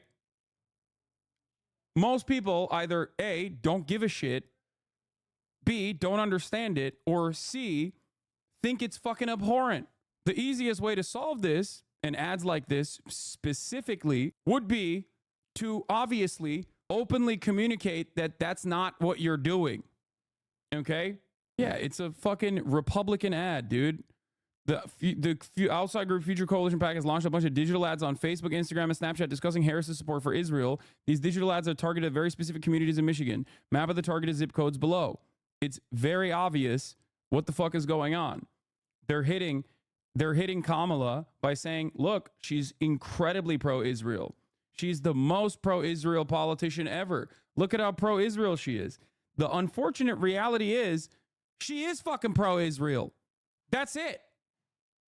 Until she comes out 10 toes down and says something very different than what she has communicated thus far, she is fucking unimaginably pro-Israel. She is running towards Joseph Robinette Biden, who we all know is majorly pro-Israel. Okay. And it's a deterrent. I mean, it's a fucking... He is so pro-Israel that it is bad for not only America, but America's soft power capabilities in the region, America's hegemonic status, America's interest in upholding at least this faint idea of the international rule-based order. Like, he's fucking up the bag entirely, even for the American State Department. And she is running alongside that. She is marrying herself to this idea at a time when Americans, when polled, say Trump was significantly better than Joe Biden on Israel. Think about that. But she is pro-Israel. What the fuck are you saying? No, I'm saying that she is. I'm saying that. So until she changes trajectory, changes course on, her correspondence or communications, separating herself from the Biden admin, trying to apply outside pressure, even though she is also capable of applying inside pressure as the vice president, telling the public that, like, no, this is not me, and that we need to change course, and this is the right thing to do going forward. She's fucking cooked. It's a lib-aligned PAC. I doubt it. From the Israeli state broadcaster Khan, Prime Minister Netanyahu is trying to convince the public of the importance of the Philadelphia Axis when he was unable to convince neither Defense Minister Gallant nor the head of the Mossad Barna nor Chief of Staff Halevi on this matter. Bro, the fucking public broadcaster, the motherfucking public broadcaster is bouldering the Netanyahu cabinet. Netanyahu single-handedly at this point. And the American media and the American leadership is not doing that. It is mind-boggling how fucking bad their instincts are. I don't know what else to say. Moss Arm Wing says new instructions were given guards. Yeah, we already covered this. It is crazy. fuck? Timestamp. Last question from the presser in English. And achieving the release would seriously ask. This is Bibi defining total victory when asked in English. Same seriousness. On August 19th, in English, a question that I was asked in Hebrew. I was asked whether I'm not doing enough to the release of hostages. Well, I want to set the record straight. On April 27th, Secretary of State Blinken said that Israel made an extraordinarily generous offer for a hostage deal. On May 31st, Israel agreed to a U.S.-backed proposal. Hamas refused. On August 16th, Israel agreed. Yeah, he lied. It's funny that he's saying this in English because guess what? Everybody who understands Hebrew that's in that fucking room knows exactly what he did in that process. Because in Hebrew, in Israel, he kept saying, there's no fucking hostage deal. I don't know what these American dumbasses are on about. But when he's speaking in English, he's like, oh, yeah, Anthony Blinken said, we made these generous proposals. I mean, it's so generous. I wonder, it's crazy to me that so many people in Israel speak English.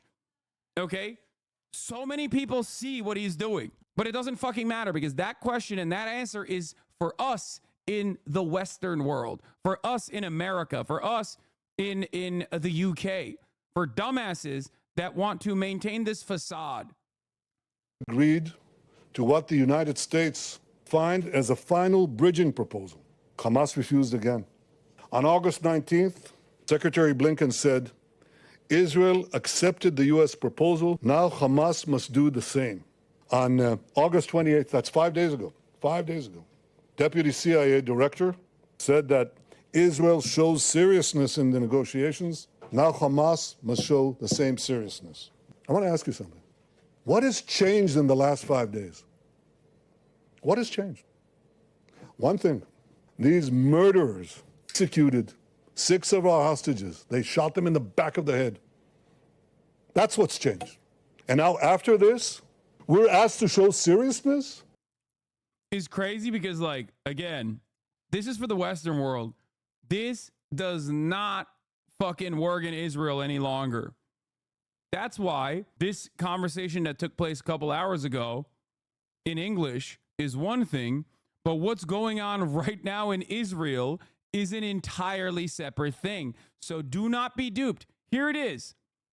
The Prime Minister's official residence, Lirat Shavit in Jerusalem. Determined protesters break through the police barricades to get to Netanyahu's residence. Do not be fooled by Western media charlatans as to what the fuck is actually going on.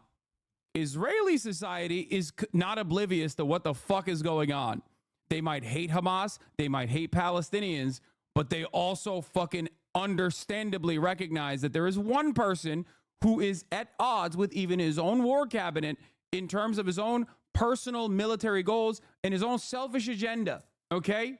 I thought you said they want Palestinians raped, so he's lying about Israel agreeing to the deal. You know what's really funny? Because those two things, they're probably not the same people, number one. And also, those two things are not at odds. That's what I keep repeating. There are people in Israel right now who personally do not give a fuck about what Israel has done in Gaza. Many, okay, according to polls. That's what it is, simply. 2/3, however, of Israeli society also simultaneously want their fucking hostages back. They want a ceasefire. They want the war to end. They want the hostages back. That's it. Every poll keeps consistently showing these two realities, okay? 2/3 of Israeli society literally does not care about what's going on in Gaza or wants it to continue. But 2/3 of Israeli society also want to fuck a ceasefire and a hostage deal. These people are not fucking protesting because they're like, oh, it's unconscionable that you've killed 40,000 Palestinians. They're protesting because these guys are fucking barbaric and they're going to murder our people. We know they're rapists and bloodthirsty, but they've offered a fucking olive branch in this situation to allow our Israeli friends and family members to escape. And you're not taking it. That's their mentality. There are, of course, a lot of people in Israeli society now more people than ever before that are legitimately saying they want a ceasefire and they do care about the Palestinians and whatnot. That number has definitely grown in Israeli society over the course of the past couple of months. Having said that, the broadest majorities are obviously still very much in favor of what Netanyahu has done in Gaza. Okay? Having said that, however, they still fucking want a ceasefire. They're like, we know they're murderers. Why the fuck won't you deal with them with the negotiations process? Do you not understand? Stop saying all 12 people. There are obviously more than that now.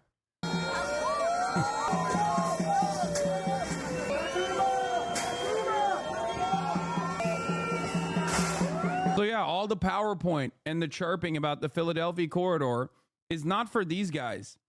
Okay? You know who it's for? It's for the segments of Israeli society that did not participate in the mass mobilization that took place earlier today. It is for the Bibis. It is for the Likudniks. It is for the Itamar Ben-Gvir, the Jewish Power Party supporters. It is for the settlers, because there are still a shit ton of those guys in Israel who also are like, yeah, fuck the hostages. I don't give a fuck. Yeah, kill them all. There are still plenty of people, and those numbers are growing every day, that mentally support what Benjamin Netanyahu is doing. What? Don't all American Muslims know the things Trump did in Israel? I think you misunderstood my statement. Muslims in America will never vote for Trump, so these ads will do nothing. You're fucking wrong. El Bodarino, or not El Bodarino, sorry, Ted Bradley, you are wrong. Those guys are wrong for thinking that Donald Trump is going to be better than Biden in terms of Gaza. But no, there are plenty of American Muslims now who literally are like, I don't give a fuck, dude. The genocide is currently happening. The Democrats are responsible for it. I will literally do everything I can to punish them. There are plenty who won't vote for either, okay? But there is a significant number of people that is growing that literally will vote for Donald Trump. It is shocking. It is alarming. I think it's ridiculous. Having said that, it still very much exists. So you're wrong. No, there are definitely people who, no, I'm telling you right now, there are definitely a lot of people who will vote for Trump. Donald Trump is the number one dick rider of Israel in the United States of America, hands down. Like, it's like him and, I guess, technically Biden is a bigger dick rider because he's like ideologically invested in Israel. Donald Trump, on the other hand, is like materially invested in terms of like Miriam Adelson giving him $100 million and him saying and demanding that like the West Bank be permanently annexed in the same way that Donald Trump gave Golan Heights to Israel, right? Like I can't even talk. Joe Biden doesn't even get that kind of, doesn't even get that kind of play.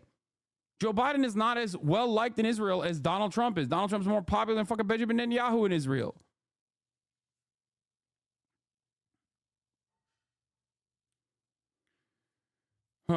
It's not a logical leap to assume that they are lying about Trump if they're lying this blatantly about Israel. What do you mean?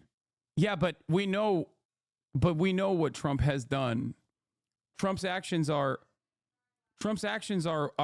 directly responsible for October 7. Like his actions of giving Israel everything, Abraham Accords, all of that greatly worsened the conditions of everyday Palestinians and greatly increased the brutality that Palestinians were subjected to. And I talked to Palestinians in Gaza, and even they personally think, well, under Trump, we weren't being bombed this hard. That is a real thing, okay? Because it's very difficult for people to recognize what is going on right now and then, think about anything else. They see the Democratic Party sending bombs to Israel, and those bombs are being used to kill their friends, to kill their families, okay? I know what the truth is. The truth is, of course, Trump would be significantly worse. The truth is, Trump has been significantly worse, but it does not matter. Do you understand? It fucking does not matter because Trump is currently not the president. And that gives him a shit ton of benefits in terms of how he can message out of this. And he's done a relatively decent job so far in terms of like angling it in a way where there's an out for him so that people just imagine people just project their own values into Donald Trump. They think, oh yeah, he is a peaceful dove. Do you get what I'm saying? Do you understand? This isn't correct, but people don't make correct calculated, logical decisions when they're fucking voting, which is precisely the reason why you have to communicate all the time exactly what your policies are. You have to demonstrate messaging discipline. There are like, and if I know this, obviously Democratic Party operatives know this as well. Okay. So do we give Trump a chance? Fuck no. I'm not saying that, man. I'm not saying that at all. Please understand. You know what my position is on this. There's a difference between what the truth is and how people perceive it. Okay. That is what I'm saying. Jesus Christ. Yeah. He just says he will negotiate perfectly and end this war. Genius how vague it is. Exactly. It's the same principle behind Donald Trump being like, I'm going to cut prices. I'm going to cut grocery prices. Kamala Harris comes out and says, this is how we're going to cut grocery prices. He says, that's communism. How are you going to cut grocery prices? I'm going to cut it. Think about that. Okay. Someone's going to clip this and say you're pro-Trump, Lamau. I don't care. I don't care what fucking people do.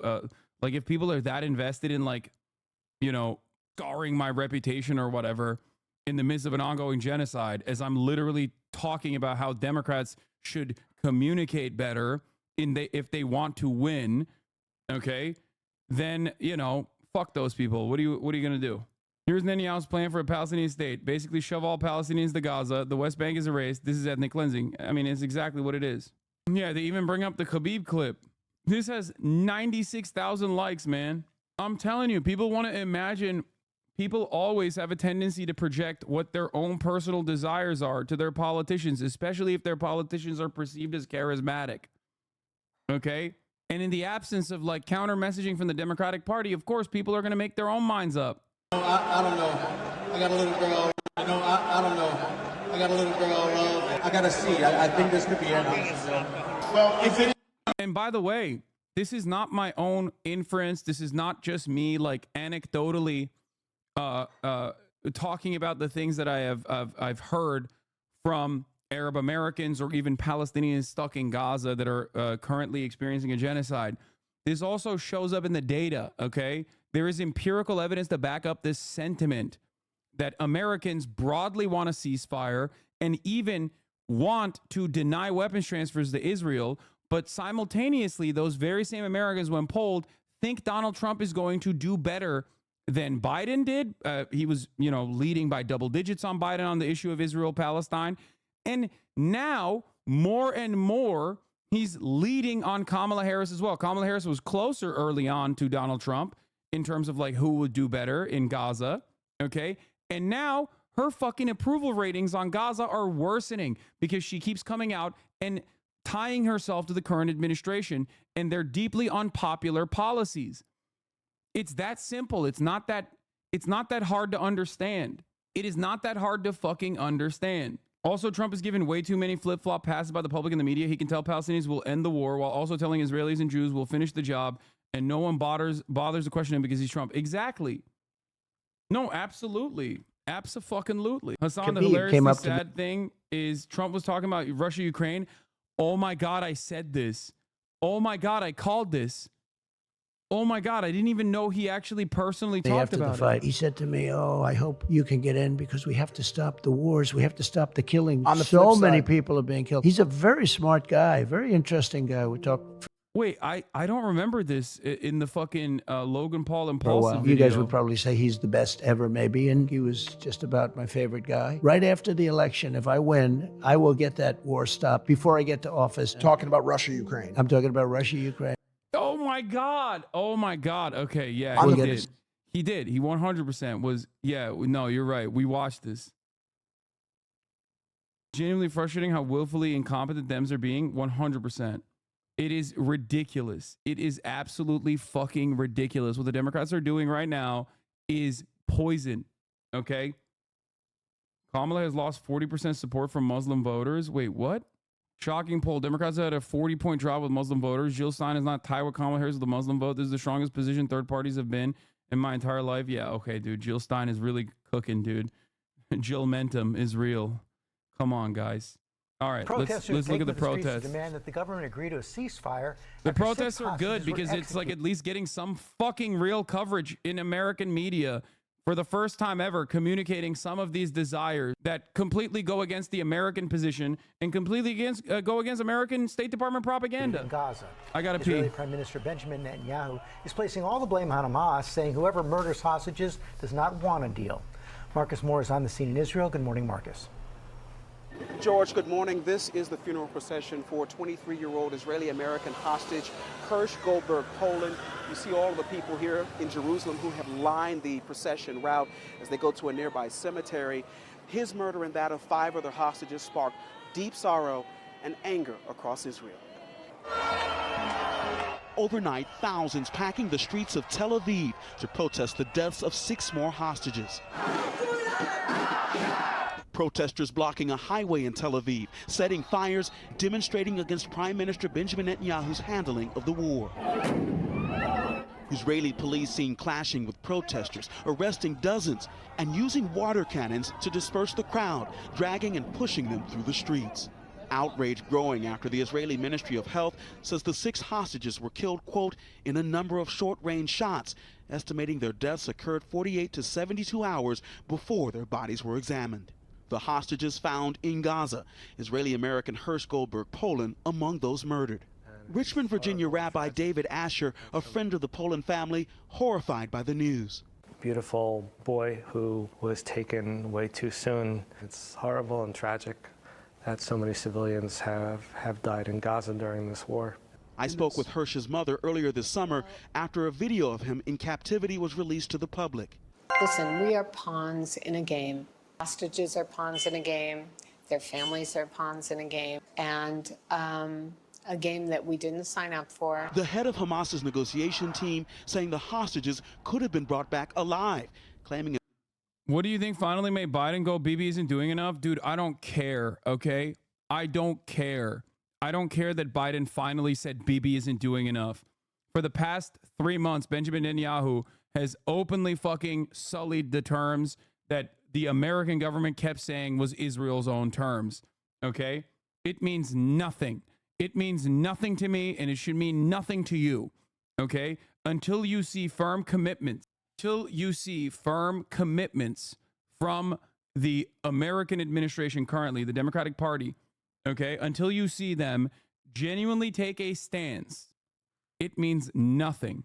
It took 3 months of him openly saying, fuck Biden, I don't care about this deal, there's no deal, for him to turn around and be like, oh, I guess he's like not doing enough.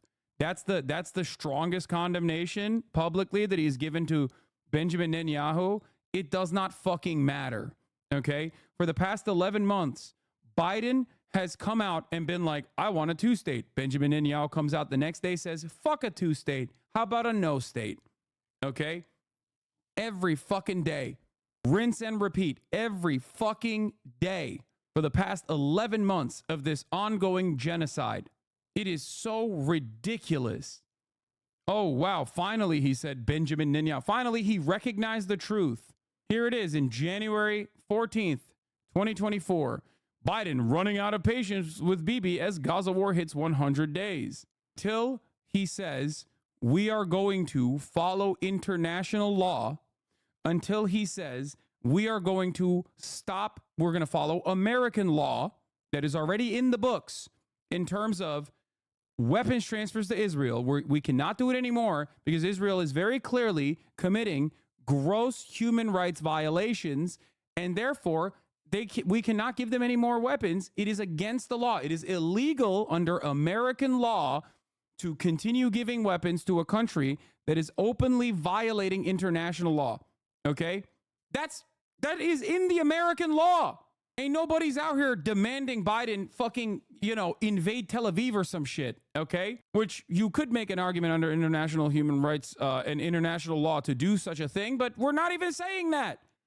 People are simply saying, follow the fucking law in the goddamn books, okay? Follow the fucking law in your own books. Because he is incontrovertible of international law and also American law every single time they send weapons to Israel. Every single time.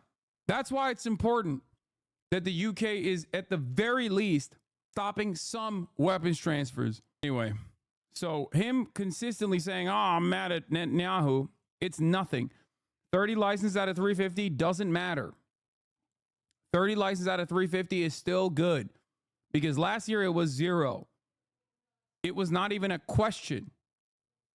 My concern now is that Netanyahu is saying Hamas will pay a very, very heavy price, will be him killing Sinwar in the middle of negotiations to get a ceasefire, thus ending negotiations and using the hostage killing as a justification. I mean, I feel like they haven't been able to kill Sinwar yet, so I don't know how the fuck they're going to do that now. Who knows? And it's not Yahya Sinwar that is, causing people to be up in arms against this genocidal apartheid state. Okay? It is the fact that the genocidal apartheid state exists that causes people to rise up in arms. So Yahya Sinwar dies, but that doesn't mean the resistance dies. Of course, people are still going to resist. Israeli Prime Minister Benjamin Netanyahu is the reason for their deaths. Both sides trading blame. Netanyahu saying Sunday, quote, "He who murders hostages does not want a deal." An Israeli security official confirming to ABC News 3 of the killed hostages were set to be released, according to a July draft of the ceasefire deal. This is the most damning part of this, okay? By name, they said, "You seem mad." I mean, I don't know how you wouldn't be. So much senseless death and destruction so far over the course of the past 11 fucking months. Everyone is screaming bloody murder. There is no good reason to continue this dance. There is no good reason. We are locked in, as the United States of America, we are locked in at the mercy of a fucking madman who is even at odds with his own fucking war cabinet at times in continuing this fucking death and destruction. And he has a personal reason as to why he wants to do it. How the fuck are you not mad? We're having this conversation when tens of thousands, if not hundreds of thousands of Israelis are fucking storming Benjamin Netanyahu's primary residence, demanding a change in the way that Israel has continued waging this genocide. Of course I'm going to be mad in this situation. They're mad too. I'm shocked that you're not. You know? Aviva, the wife of Israeli-American hostage Keith Siegel, concerned her husband could be killed at any moment. We need all the hostages home. This morning, the protest continuing as thousands take to the streets demanding the hostages be released. And another look at all of the people who had gathered here to pay their respects to the Goldberg Poland family. There are more than 90 hostages still in Gaza, several of them Americans, and according to officials, the belief is that only half of them are still alive. Families here in Israel urging the Israeli government to accept a ceasefire deal to bring the rest of the hostages home. Michael. Yeah, our thoughts are with those families.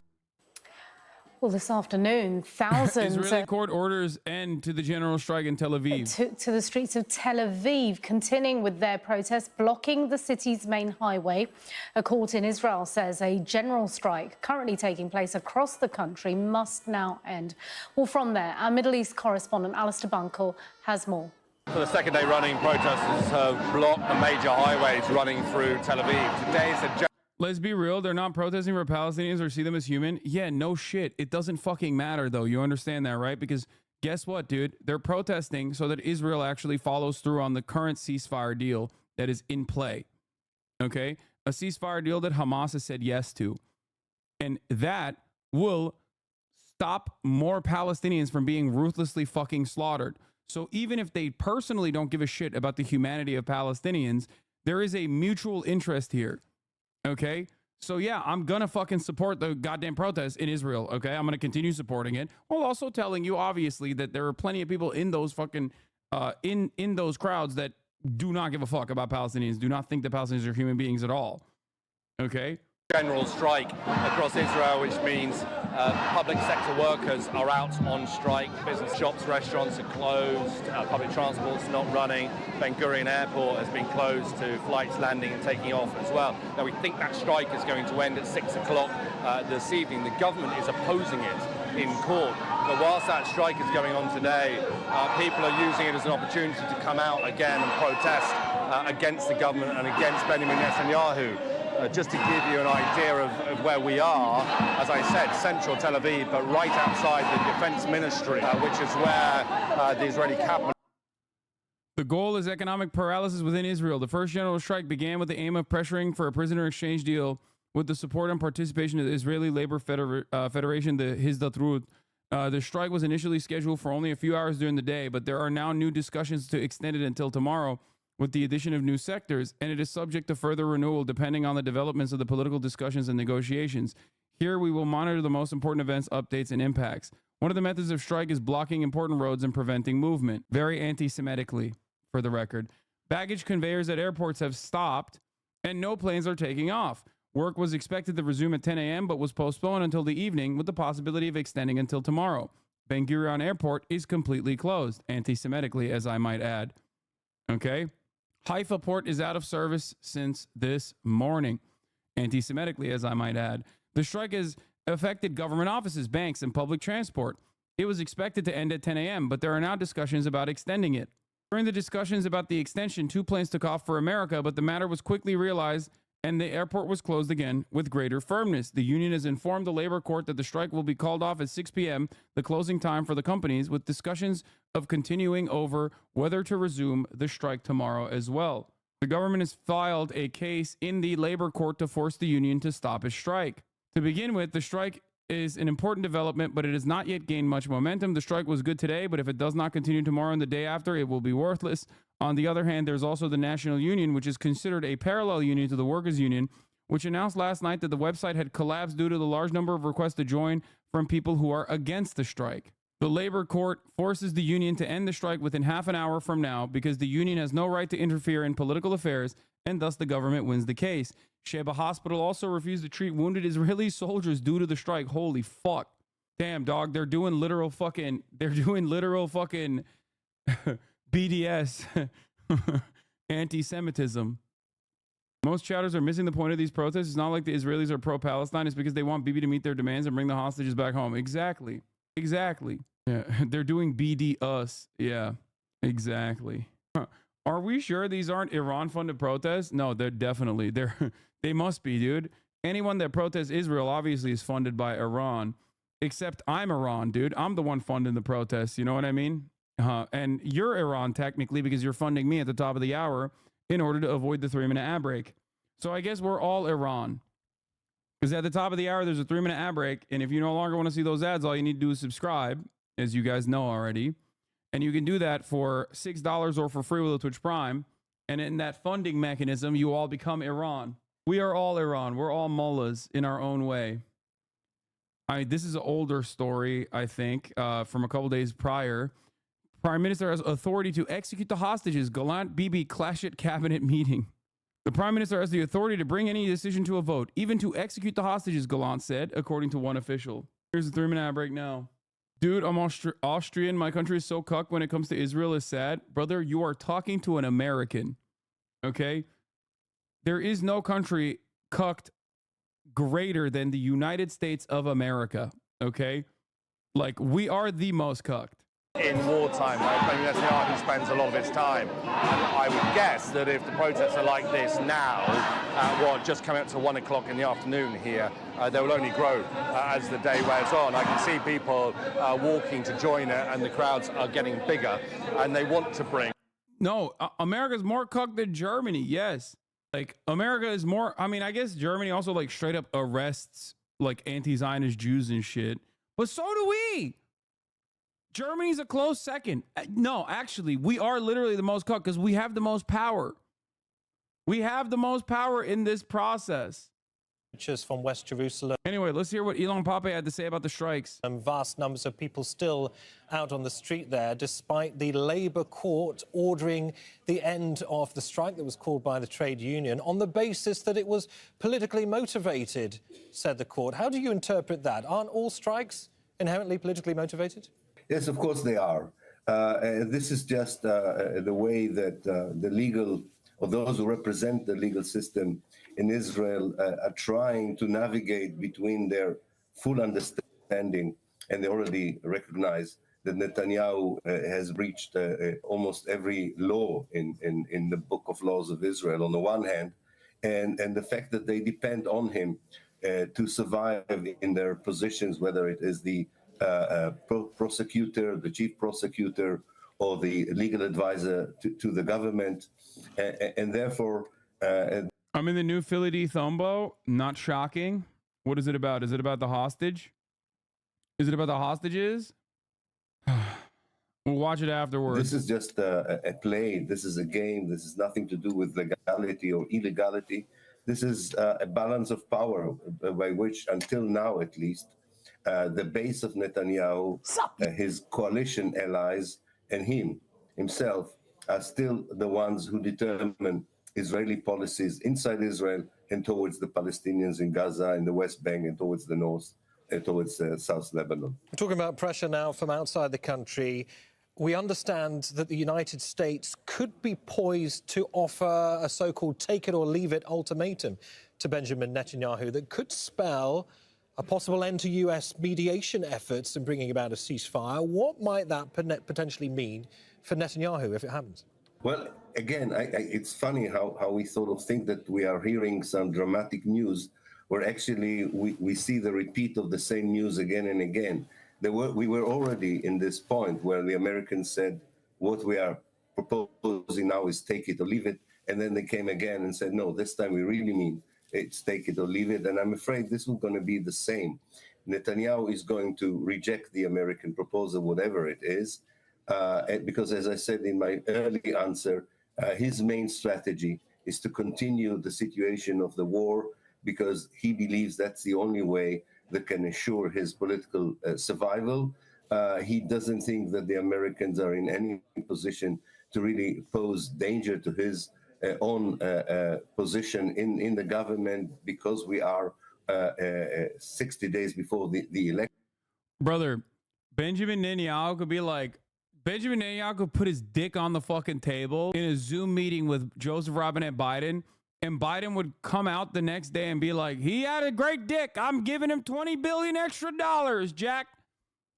That's where we're at right now. Okay? I have no, I do not fucking think personally that like Biden is going to change course unless there is additional pressure from people in his immediate orbit, specifically Kamala Harris. Damn, this guy's good.